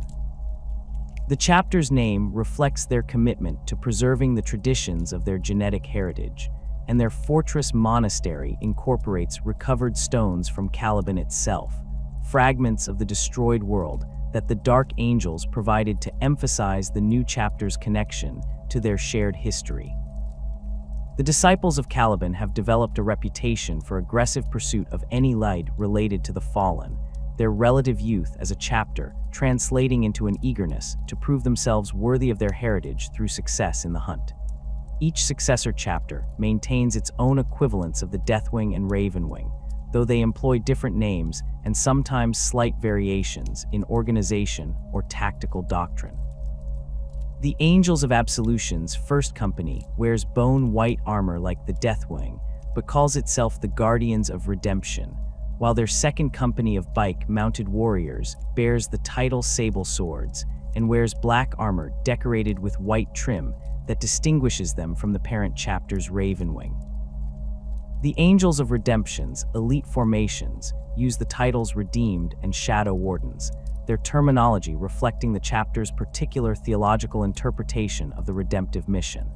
These naming differences serve practical purposes in maintaining each chapter's distinct identity while acknowledging their shared heritage and mission. The structure of the Unforgiven as a legion in all but name violates both the letter and spirit of the Codex Astartes. Gilliman's organizational framework was designed specifically to prevent the kind of coordination between chapters that the Dark Angels and their successors maintain. The Unforgiven operate under a command structure where the Dark Angel's Supreme Grand Master holds authority that extends across all the successor chapters, coordinating hunts that involve multiple chapters and directing resources in ways that treat the entire collective as a single military force. When a particularly dangerous Fallen is located, or when intelligence suggests multiple traitors are operating in proximity, the Supreme Grand Master can issue orders that deploy elements from several chapters simultaneously, creating strike forces that approach company or even battalion strength. This coordination requires communication networks that exist outside official Imperial channels. The Unforgiven maintain their own astropathic relay stations, facilities hidden on remote worlds or aboard ships that drift through uninhabited systems, staffed by psychers who have been inducted into enough of the truth to understand the importance of maintaining absolute security. These relay stations allow the chapters to communicate without their messages passing through the standard administratum networks, where inquisitors or other imperial authorities might intercept and analyze them.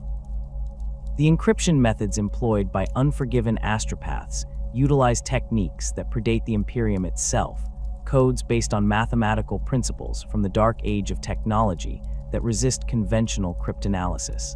The Conclave of the Unforgiven represents the institutional framework through which this coordination occurs. These gatherings happen at irregular intervals, called when the Supreme Grand Master determines that direct consultation between chapter leadership is necessary. The conclaves take place aboard the Rock, or occasionally on neutral ground, when security concerns make traveling to the Dark Angel's fortress monastery inadvisable. Attendance includes the chapter masters of all Unforgiven chapters, or their designated representatives, along with the masters of each chapter's Deathwing and Ravenwing equivalents and senior interrogator chaplains. The gatherings last for days or sometimes weeks, during which the assembled leadership reviews intelligence about fallen locations, coordinates upcoming operations, and discusses strategic questions about how the hunt should proceed. The conclaves serve multiple purposes beyond simple operational coordination. They provide opportunities for interrogator chaplains to share techniques and insights gained from questioning captured Fallen, allowing the Unforgiven to refine their interrogation methods based on collective experience. The gatherings include training sessions, where warriors from different chapters practice coordinated operations, ensuring that when multiple chapters deploy together, they can function as a unified force despite differences in their specific tactical doctrines. The conclaves also address the psychological burden that the hunt places on the Unforgiven, with chaplains conducting group counseling sessions that allow warriors to discuss the strain of maintaining their secrets with others who share the same burden. The security surrounding these conclaves exceeds anything employed for standard chapter meetings. The locations are kept secret until immediately before the gatherings begin, with participating chapters receiving final coordinates through encrypted communications that self-destruct after being read. The Rock's defenses reach maximum alert status during conclaves held aboard the fortress monastery, with the Deathwing establishing security perimeters and the Ravenwing conducting sweeps of the surrounding space to ensure no unauthorized vessels are present. Librarians maintain psychic wards that prevent scrying or astropathic eavesdropping, creating zones of psychic silence that make the conclave invisible to anyone attempting to observe it through warp-based means. The Watchers in the Dark emerge from the Rock's depths during these gatherings, their presence throughout the fortress monastery serving as additional security against threats that conventional measures might miss. The intelligence sharing that occurs during conclaves has proven crucial to the Unforgiven's success in capturing Fallen over the millennia. A lead that seems insignificant to one chapter might connect with information another chapter possesses, creating a complete picture that allows the Unforgiven to predict where a Fallen will appear next or identify patterns in how the traders move through the galaxy. The Guardians of the Covenant's archivists present analyses of data collected since the previous conclave, identifying correlations and trends that suggest where investigative resources should be focused. The Angels of Redemption share intelligence gathered during their fleet-based operations, their constant movement across the galaxy providing them with access to information that chapters tied to specific regions might miss. The conclaves also address situations where the hunt has created complications with Imperial authorities. When Dark Angels or their successors have been forced to fire on Imperial forces to maintain operational security, the conclave reviews these incidents to determine whether the actions were justified and what steps need to be taken to prevent investigations. The Unforgiven maintain contacts throughout the Imperium's bureaucracy, individuals who can be influenced or bribed to misdirect inquiries or lose records that might prove problematic. During conclaves, the chapters coordinate these influence operations, ensuring that their collective efforts to manage their reputation remain consistent and that no single chapter's actions create vulnerabilities that could expose the entire Unforgiven. The question of what will happen when all the Fallen have been captured or killed occupies significant discussion during conclaves, though no consensus has emerged across 10,000 years of debate. Some argue that redemption will be achieved, and the Unforgiven can finally reveal their history without fear of consequences, their success in hunting down every traitor demonstrating their loyalty beyond question. Others believe the shame can never be fully purged, that the mere fact of the betrayal will stain the Dark Angel's reputation regardless of how thoroughly they prosecute the hunt.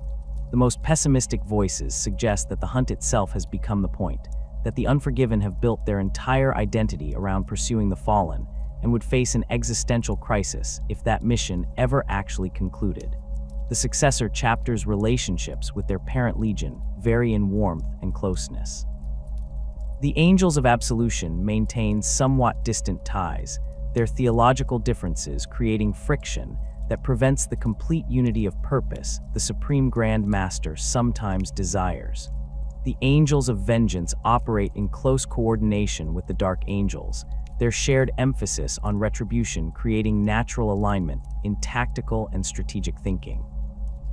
The Guardians of the Covenant serve as information brokers for the entire Unforgiven, their role in collecting and analyzing intelligence making them indispensable despite their relatively small size compared to other chapters. These varying relationships create internal politics within the Unforgiven that the conclaves must navigate, balancing the needs of the collective hunt against each chapter's particular priorities and interpretations of their shared mission. The Unforgiven's gene seed remains remarkably pure despite 10,000 years of replication and implantation. The biological legacy that Lionel Johnson provided to his legion has proven stable and resistant to the mutations that plague some other bloodlines. This purity allows the Unforgiven to maintain recruitment rates that keep their chapters at or near full strength, providing the manpower necessary for both their obligations to the Imperium and their secret war against the Fallen. The apothecaries who oversee gene seed cultivation and implantation guard their charges with fanatical devotion, understanding that any corruption of the bloodline would represent a betrayal of the Primarch's legacy that would compound the shame the chapters already carry. The Pandarax campaign stands as one of the most complex operations the Dark Angels have prosecuted in recent Imperial history, a conflict where Supreme Grand Master Azrael found himself commanding forces against a demonic incursion while simultaneously coordinating a covert hunt for Fallen who had been detected within the same war zone. The campaign began in the year 959 of the 41st millennium, when the demon prince Corpulax, a former Death Guard Astartes elevated to demonhood during the heresy, led an invasion of the Pandarax system. The world of Pythos, a mining colony that had been corrupted by chaos cults operating in secret for generations, became the focal point of fighting that would draw in forces from across the Imperium. The Grey Knights deployed multiple brotherhoods to combat the demonic threat, their specialized training and psychic abilities making them the obvious choice for prosecuting a war against entities that conventional forces could barely harm. Azrael's decision to commit significant Dark Angels resources to Pandarax raised questions among Imperial commanders who wondered why the First Legion would involve itself so heavily in a campaign that already had dedicated demon-hunting specialists present. The Supreme Grand Master cited the chapter's obligations to the Imperium and the severity of the demonic threat, explanations that satisfied most inquiries but masked the true reason for the Dark Angels' presence. Intelligence gathered by the Ravenwing had identified at least 3 Fallen operating within Corpulax's forces, traitor Dark Angels who had aligned themselves with Chaos and now commanded warbands of cultists and renegade Astartes.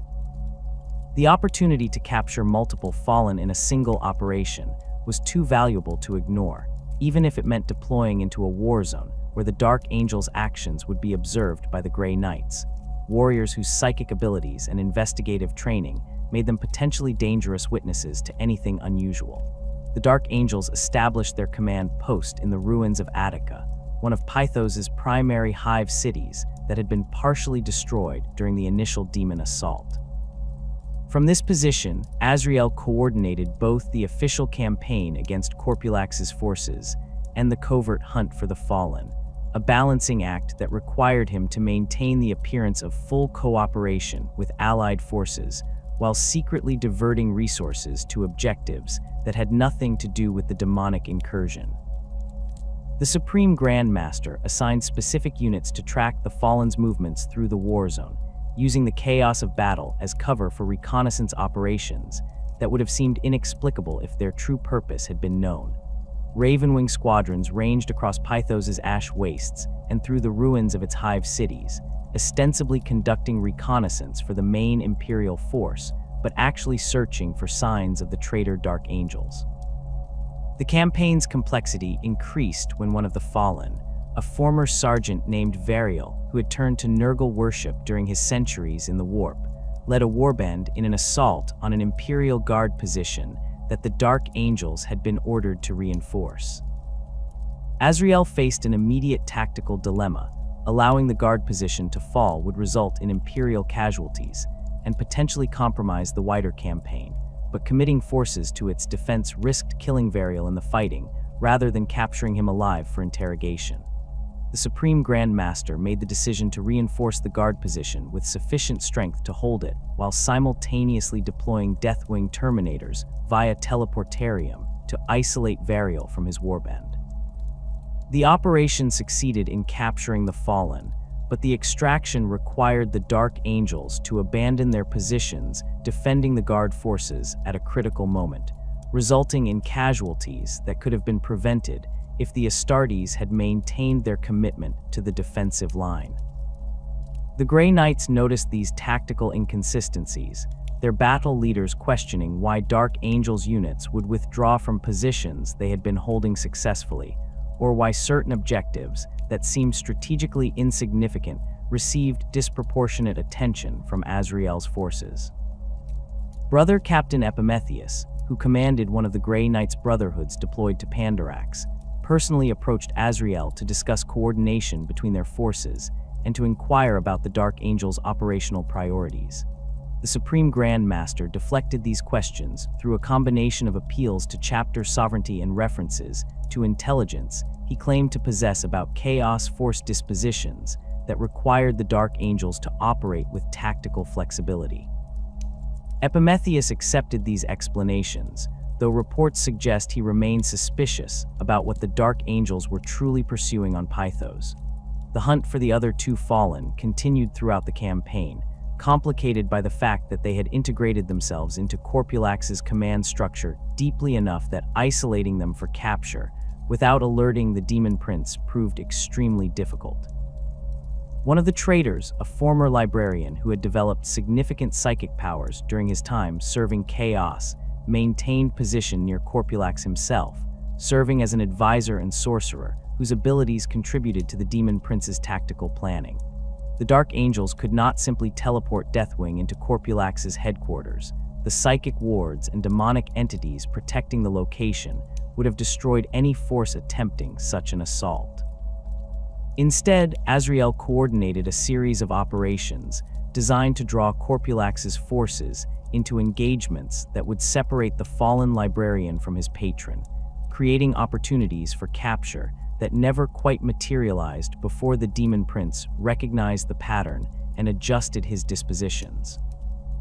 The campaign reached its climax when combined Imperial forces assaulted the Damnation Cache, a facility where Corpulax had been conducting rituals designed to tear open a permanent warp rift that would transform Pythos into a demon world. The Grey Knights led the assault, their psychic abilities and blessed weapons making them the only Imperial forces capable of fighting effectively in the warp-saturated environment around the cache. The Dark Angels participated in the assault, ostensibly to provide support and additional combat power, but Azrael's actual priority remained capturing the Fallen. During the final battle, when Grey Knights engaged Corpulax directly, and Imperial Guard regiments fought to hold defensive positions against waves of demons and cultists, the Dark Angels deployed Deathwing and Ravenwing elements in what appeared to be a flanking maneuver, but was actually a capture operation targeting the fallen librarian who had become separated from Corpulax during the fighting. The capture succeeded, but the cost included the collapse of an Imperial Guard defensive line that the Dark Angels had been assigned to support. An entire regiment, the Catachan 183rd, was overrun and destroyed when the Dark Angels withdrew to extract their captured Fallen. The official after-action reports attributed the regiment's destruction to overwhelming enemy pressure and the unpredictable nature of fighting in warp-saturated environments, explanations that satisfied most Imperial authorities, but that survivors from supporting units knew were incomplete. Catachan veterans who had been positioned adjacent to where the Dark Angels had been fighting reported that the Astartes had simply disappeared at the moment when their support was most needed, leaving the 183rd exposed to a demonic assault they could not withstand.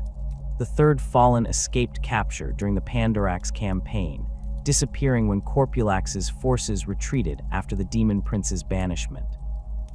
The Dark Angels conducted extensive searches across Pythos in the campaign's aftermath, operations that continued long after other Imperial forces had withdrawn from the system.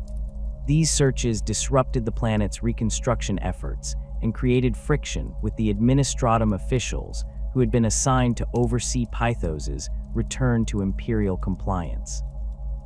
The Dark Angels ignored complaints about their continued presence, citing ongoing security concerns and the need to ensure no chaos taint remained on the world.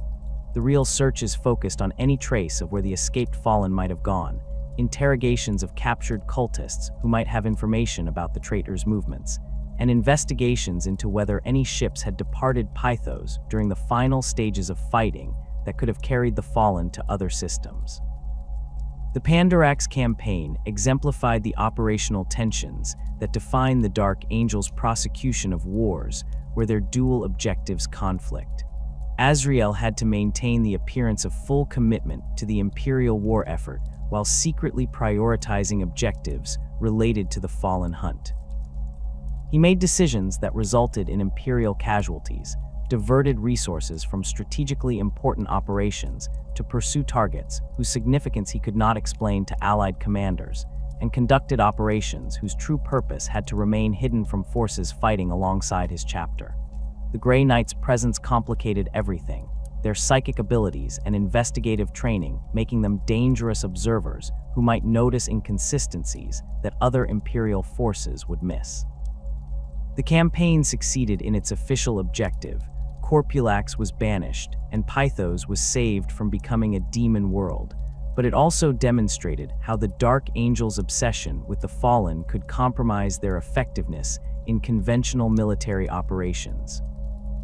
The pattern of abandoning Imperial forces during critical battles when Fallen are detected has repeated itself across 10,000 years of Dark Angels operations, creating a reputation for unreliability that the chapter cannot effectively counter without revealing why they sometimes withdraw from combat.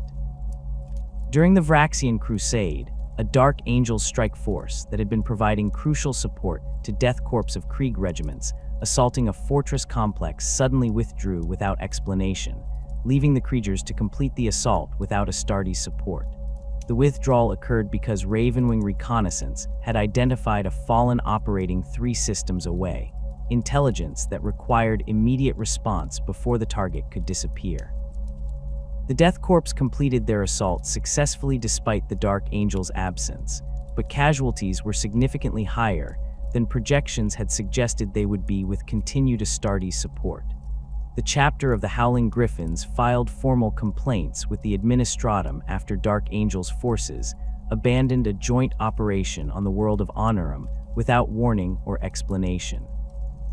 The 2 chapters had been conducting a coordinated assault against an Orc warband, with the Howling Griffins advancing on the Greenskins' primary stronghold, while the Dark Angels secured flanking positions that would prevent Orc reinforcements from reaching the battle. The Dark Angels withdrew from their positions abruptly, redeploying their entire force to orbit and departing the system within hours. The Howling Griffins found themselves facing Orc counterattacks from directions the Dark Angels should have been covering, forcing them to abandon their assault and withdraw to defensive positions. The Dark Angels never provided explanation for their departure, and the Howling Griffins chapter master sent multiple requests for clarification that went unanswered. The incident damaged relationships between the chapters in ways that have never been fully repaired, with the Howling Griffins learning to view Dark Angels' commitments to joint operations as provisional at best. These abandonments create operational challenges for Imperial commanders who must account for the possibility that Dark Angels' forces might disappear without warning. Some Lord Generals have refused to accept Dark Angels' support for their campaigns, preferring to operate without Astartes' assistance rather than risk having their plans disrupted by sudden withdrawals. Others build contingency plans that assume Dark Angels units will not be available at critical moments, essentially treating the chapter's commitments as unreliable and planning operations accordingly. These adaptations work against the Imperium's military effectiveness, forcing conventional forces to operate with less support than they should have and creating situations where campaigns take longer or cost more lives than would be necessary if the Dark Angels could be relied upon to maintain their commitments. The Inquisition maintains extensive documentation of incidents where Dark Angels have behaved in ways that suggest they prioritize unknown objectives over the Imperium's strategic needs. Inquisitor Bastilic Grimm spent 3 decades investigating the Dark Angels' operational patterns, analyzing after-action reports, and interviewing survivors from campaigns where the chapter had been present. His findings, compiled in a report that remains classified at the highest levels of inquisitorial authority, documented dozens of incidents where Dark Angel's forces had abandoned positions, withdrawn from battles, or diverted resources to objectives that made no apparent strategic sense. Grimm's conclusion stopped short of accusing the Dark Angels of heresy, but he recommended that the chapter be placed under formal investigation to determine what they were truly pursuing with such single-minded determination that they would compromise Imperial military operations. Grimm's investigation ended when he disappeared while traveling to a meeting with other Inquisitors who had expressed interest in his findings. His ship was found drifting in the void, its crew dead and all records related to his Dark Angel's investigation missing. The official determination attributed the incident to pirate attack, though no pirates were ever identified, and the pattern of damage to the ship suggested it had been boarded by forces using equipment consistent with Astartes' assault operations. Other Inquisitors who had been working with Grimm received his compiled data through dead drop protocols he had established, ensuring that his findings survived even though he did not. The Dark Angels have never been formally connected to Grimm's death, but Inquisitors who investigate the Chapter 2 closely have learned to take precautions that assume they are operating under observation by forces that possess both the capability and willingness to eliminate threats to whatever secrets the First Legion guards. The purging of worlds where fallen presence was discovered represents the most extreme measures the Dark Angels have taken to preserve their secrets. The world of Stern's Remembrance, a minor agri-world in the Segmentum Pacificus, was subjected to exterminatus after Dark Angels discovered that a Fallen had been operating there for decades, building a cult following among the planetary population. The chapter deployed significant forces to Stern's Remembrance under the pretense of investigating reports of heretical activity, which was technically accurate even if the specific nature of that heresy remained classified. The Dark Angels conducted operations across the planet for weeks, eliminating cult cells and searching for the Fallen who had created them. When they finally cornered their target, the confrontation took place in the planetary capital, where thousands of civilians witnessed Space Marines fighting what appeared to be another Space Marine wearing similar armor. The decision to purge Stern's Remembrance came from the Supreme Grand Master after receiving reports about how many witnesses had observed the battle. Civilian populations had seen enough to ask questions about why Space Marines were fighting each other, and the Dark Angels could not allow those questions to spread beyond the planet. The chapter evacuated its own forces and then authorized orbital bombardment that sterilized Stern's Remembrance's surface, killing every human on the planet to ensure no witnesses survived. The official records attributed the exterminatus to chaos corruption that had spread too far to be contained through conventional means, an explanation that satisfied most Imperial authorities, but that left some administratum officials questioning why the Dark Angels had not requested inquisitorial assistance if corruption had been so severe. Similar purgings have occurred on other worlds, where the Dark Angels determined that too many witnesses had seen evidence of fallen presence. The Hive world of Perditions Gate lost an entire Hive city to Dark Angels' bombardment after civilians witnessed a battle between the chapter and what they described as traitor Space Marines wearing dark green armor. The Dark Angels cordoned off the Hive, prevented anyone from leaving, and then subjected it to sustained fire that reduced the structure to rubble and killed millions. The chapter's official explanation cited a genestealer infestation that required immediate and total response, though no evidence of Tyrannid presence was ever documented by other Imperial authorities who investigated the incident afterward. The administratum accepted the explanation because challenging it would require accusing the Dark Angels of lying, an action that could trigger conflicts between Imperial institutions that the administratum preferred to avoid. The willingness to sacrifice Imperial forces and assets to preserve secrecy extends beyond simply abandoning allies during battles. The Dark Angels have destroyed evidence that might reveal the Fallen's existence, actions that sometimes include eliminating Imperial personnel who possess that evidence. An administratum audit team investigating supply discrepancies in the Ghoul Star's region discovered records suggesting that a Space Marine matching Dark Angel's description had been operating in the area centuries earlier during a period when no official Dark Angels deployments had occurred. The audit team's ship disappeared while returning to their sector headquarters, lost with all hands in what official records attributed to warp travel mishap. The Dark Angels were never connected to the incident, but the timing of the disappearance, occurring immediately after the audit team had transmitted preliminary findings to their superiors, suggested intervention by forces that wanted those findings suppressed. Conflicts with the Inquisition represent the most dangerous situations the Dark Angels face in maintaining their secrets. Inquisitors possess authority that theoretically supersedes chapter sovereignty, and their investigative resources can uncover information that the Dark Angels work desperately to keep hidden. The chapter has developed protocols for managing inquisitorial attention, methods that range from cooperation, designed to misdirect investigations away from sensitive areas, to more direct interventions when inquisitors get too close to discovering the truth. These protocols recognize that killing an inquisitor creates problems that often exceed the benefits, but they also acknowledge that some situations require permanent solutions, regardless of the complications they create. Inquisitor Ciaro of the Ordo Hereticus came dangerously close to discovering the truth about the Fallen during an investigation into suspected chaos infiltration of Imperial institutions in the Segmentum Obscurus. Her investigation had identified patterns suggesting that someone was manipulating Imperial records and communications across multiple sectors, alterations that seemed designed to hide the movements of specific individuals. Ciaro's analysis led her to conclude that Space Marines were involved in whatever conspiracy she had uncovered, and she began focusing her investigation on chapters operating in the affected regions. The Dark Angels became subjects of her inquiry when she noticed that many of the record alterations occurred in systems where the chapter had recently been present. Ciaro requested permission to inspect the rock and interview Dark Angels leadership about their operations in the regions where she had detected anomalies.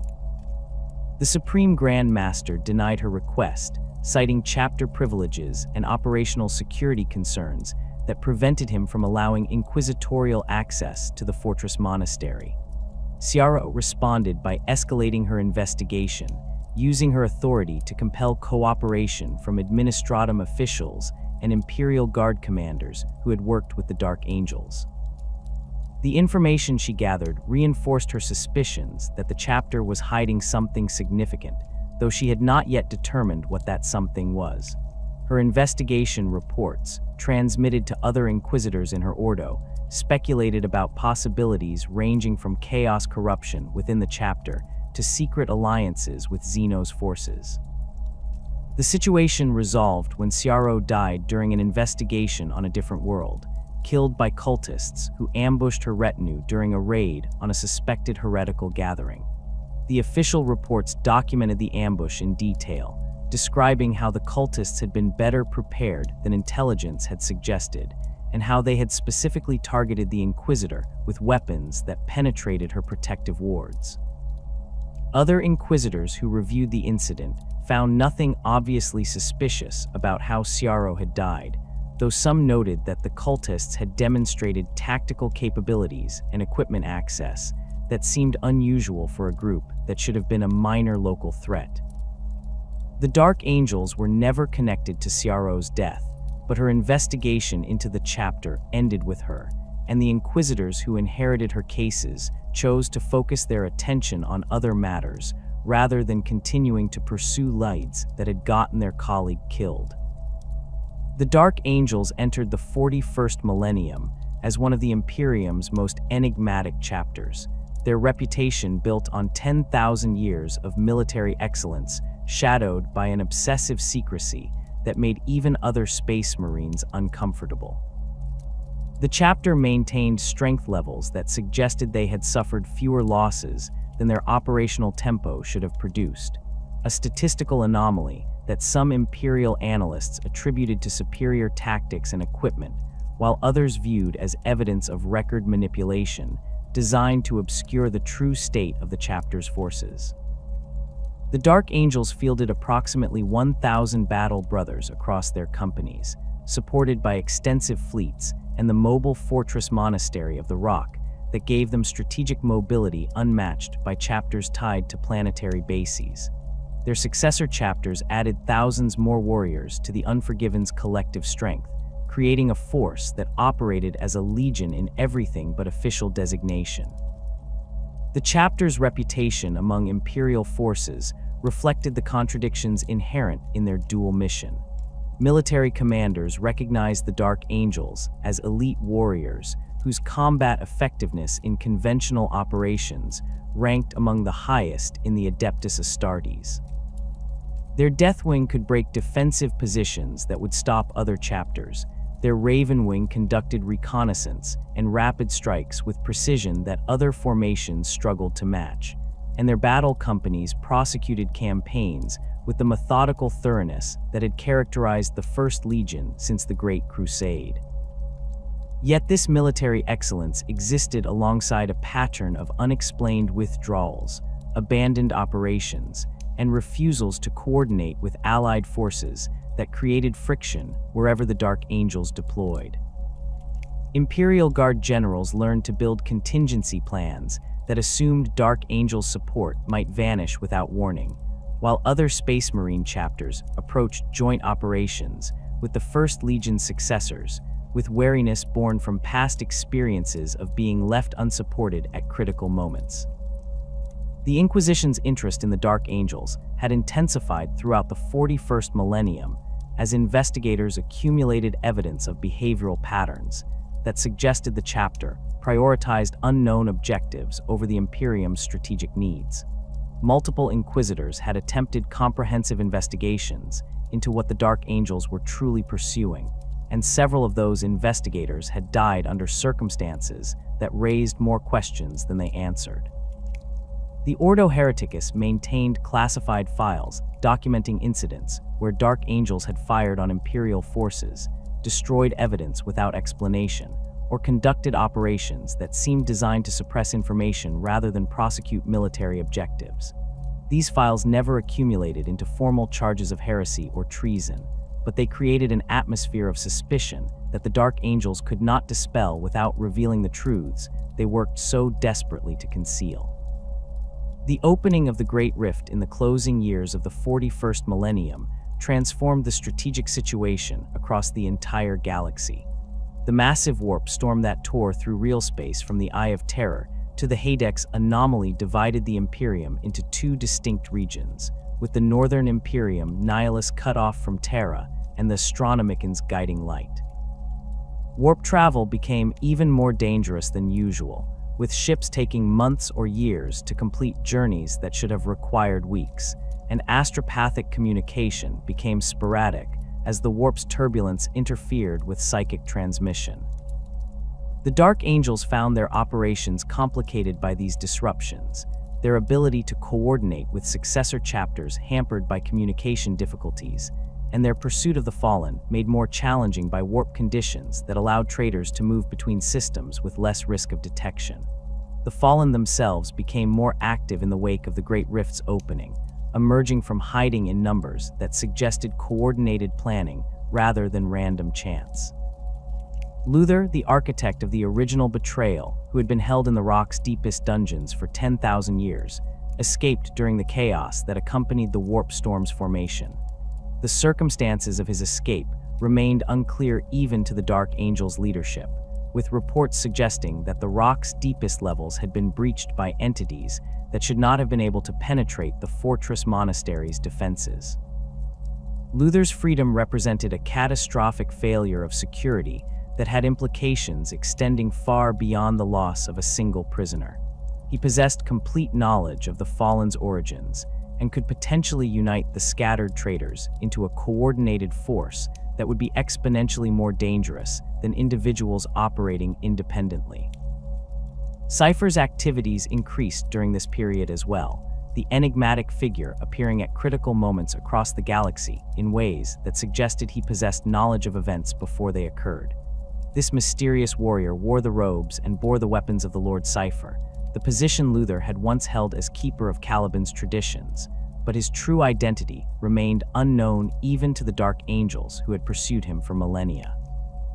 Cypher moved through the Imperium with apparent freedom despite being one of the most wanted individuals in the galaxy, his actions following patterns that made no obvious sense to those who tracked him. He had been seen fighting against Chaos forces in some instances, and alongside them in others, had saved Imperial worlds from destruction and led attacks against Imperial installations, and had repeatedly demonstrated abilities that suggested he possessed resources and knowledge that a lone fugitive should not have been able to access. The return of Robute Guilliman to active command of Imperial forces created new complications for the Dark Angels and their secret war. The Lord Commander of the Imperium brought with him Primaris Space Marines, a new generation of Astartes created using improved gene seed and enhanced implantation procedures that produced warriors larger and more powerful than standard Space Marines. Guilliman authorized the distribution of Primaris reinforcements to all chapters, including the Dark Angels and their successors, presenting Supreme Grand Master Azrael with warriors who possessed no knowledge of the Fallen or the shame that drove the Unforgiven's mission. These new Marines had been created on Mars and indoctrinated with standard Imperial ideology that portrayed all Space Marine chapters as loyal defenders of humanity, leaving them completely unprepared for the revelation that thousands of their genetic brothers had turned traitor 10,000 years ago. The integration of Primaris Marines into the Dark Angels command structure required careful management to prevent the new warriors from discovering the truth before they were ready to bear that burden. The chapter's leadership assigned Primaris Marines to battle companies where they could be observed and evaluated, keeping them away from operations directly related to hunting the Fallen until their loyalty and psychological resilience could be assessed. This created a two-tier system within the chapter, with traditional Marines who knew varying levels of truth about the Fallen working, alongside Primaris Marines who remained ignorant of the secret that defined their chapter's existence. The situation generated tensions that the chaplains had to manage carefully, as traditional Marines sometimes resented the presence of warriors who had been gifted enhanced capabilities without having to earn them through the trials that defined the Dark Angels recruitment process. The Primaris Marines themselves noticed inconsistencies in how the chapter operated, observing the same patterns of unexplained withdrawals and mysterious operations that had made the Dark Angels objects of suspicion among other Imperial forces. Some Primaris warriors began asking questions about why certain missions received priority over seemingly more important operations, or why the chapter maintained such extensive intelligence networks focused on tracking individuals rather than conventional threats. The chapter's leadership responded to these questions with the same deflections and partial truths that had been used for millennia, providing explanations that satisfied some Primaris Marines while leaving others increasingly suspicious that they were not being told the complete truth about their chapter's mission and history.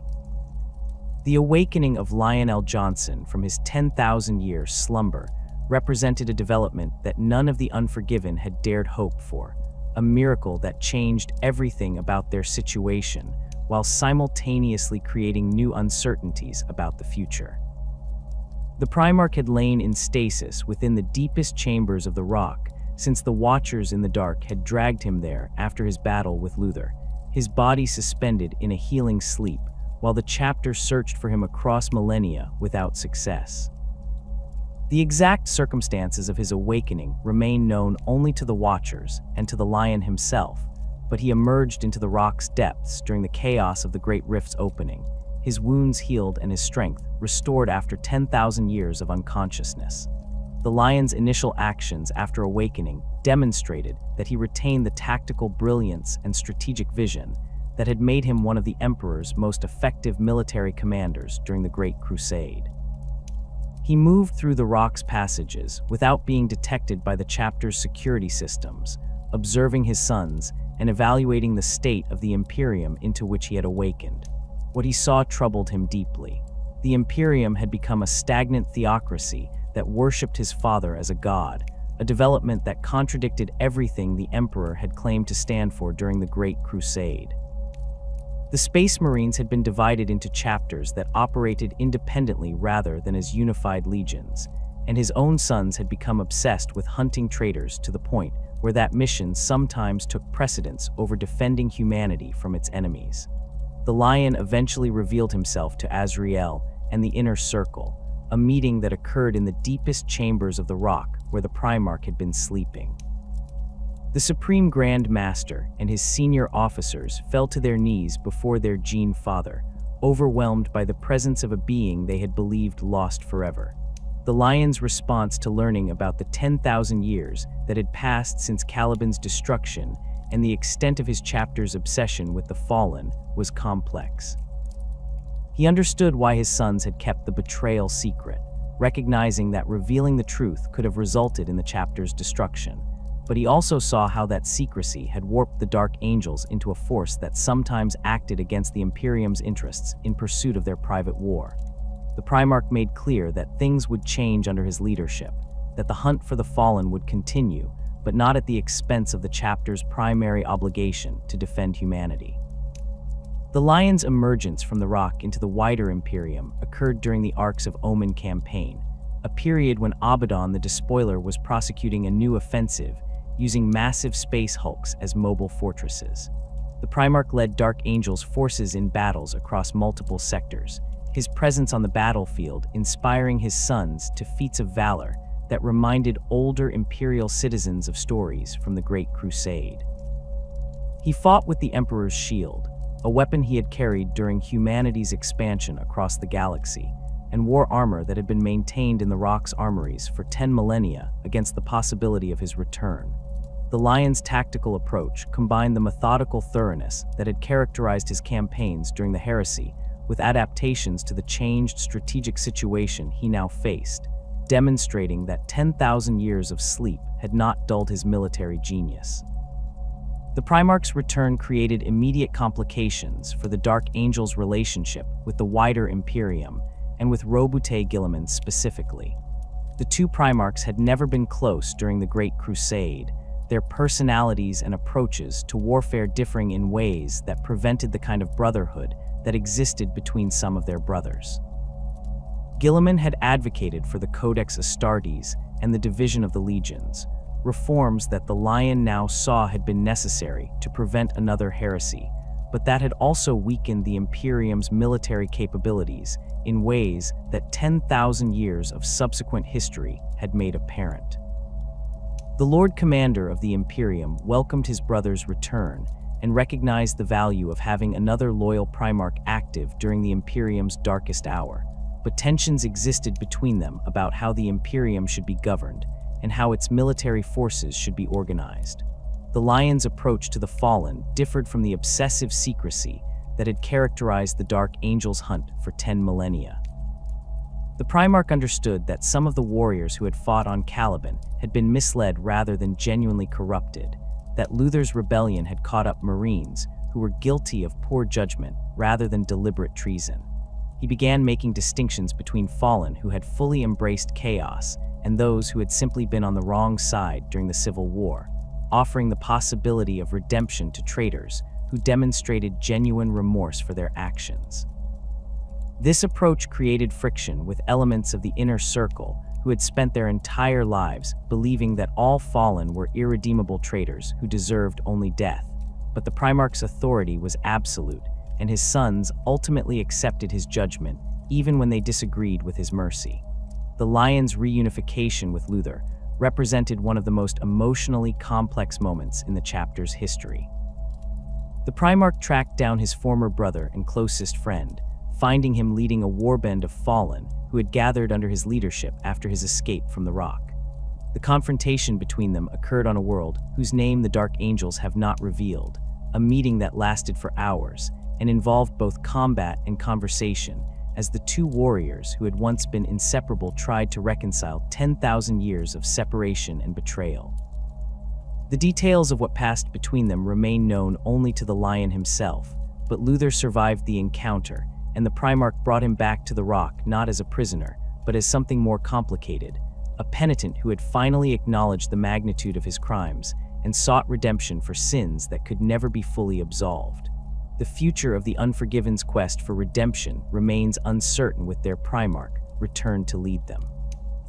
The Lion has made clear that the hunt for the fallen will continue, but it will no longer consume the chapter to the point where they compromise their effectiveness in defending the Imperium. He has begun integrating Primaris Marines into all levels of the chapter's command structure, inducting promising warriors into the inner circle more quickly than traditional practices would have allowed, and sharing the truth about the fallen with those he judges ready to bear that knowledge. The Primarch has also reached out to the Successor chapters, re-establishing the connections between the Unforgiven in ways that acknowledge their shared heritage while respecting each chapter's independence and unique traditions. The Lion's presence has transformed the Dark Angels from a chapter haunted by shame into a force that can confront its past while focusing on the present's demands. The Primarch leads his sons in battles against the Imperium's enemies with the same skill that made him legendary during the Great Crusade, but he does so with an understanding of the Imperium's current state that allows him to adapt his strategies to circumstances that would have been unimaginable 10,000 years ago. He fights alongside Guilliman when their objectives align, coordinates with other Space Marine chapters without the suspicious secrecy that characterized the Dark Angel's previous approach to joint operations, and prosecutes campaigns with a focus on achieving strategic objectives rather than pursuing personal vendettas against traitors who turned against the Imperium millennia before most current Imperial citizens were born. The Watchers in the Dark continue their mysterious service to the chapter, their presence throughout the Rock suggesting they approve of the Lion's return and his approach to leading the Unforgiven. These enigmatic beings have been seen more frequently since the Primarch's awakening, appearing at moments when their guidance or intervention proves crucial to Operation success. The Lion treats the Watchers with a familiarity that suggests he understands their nature and purpose in ways that even the inner circle does not, though he has not shared that understanding with his sons. The Primarch's relationship with these mysterious entities represents one of many secrets he carries from the Great Crusade era, knowledge that may prove crucial to the Imperium's survival during the desperate wars of the era Indomitus. The Dark Angels and their Successor chapters face a future that differs fundamentally from the 10,000 years that preceded their Primarch's return. They remain the First Legion in spirit, if not in organization, warriors who carry the distinction of being the Emperor's original Space Marines, and the burden of knowing that some of their brothers betrayed everything they were created to defend. The hunt for the fallen continues, but it no longer defines the Unforgiven to the exclusion of all other considerations.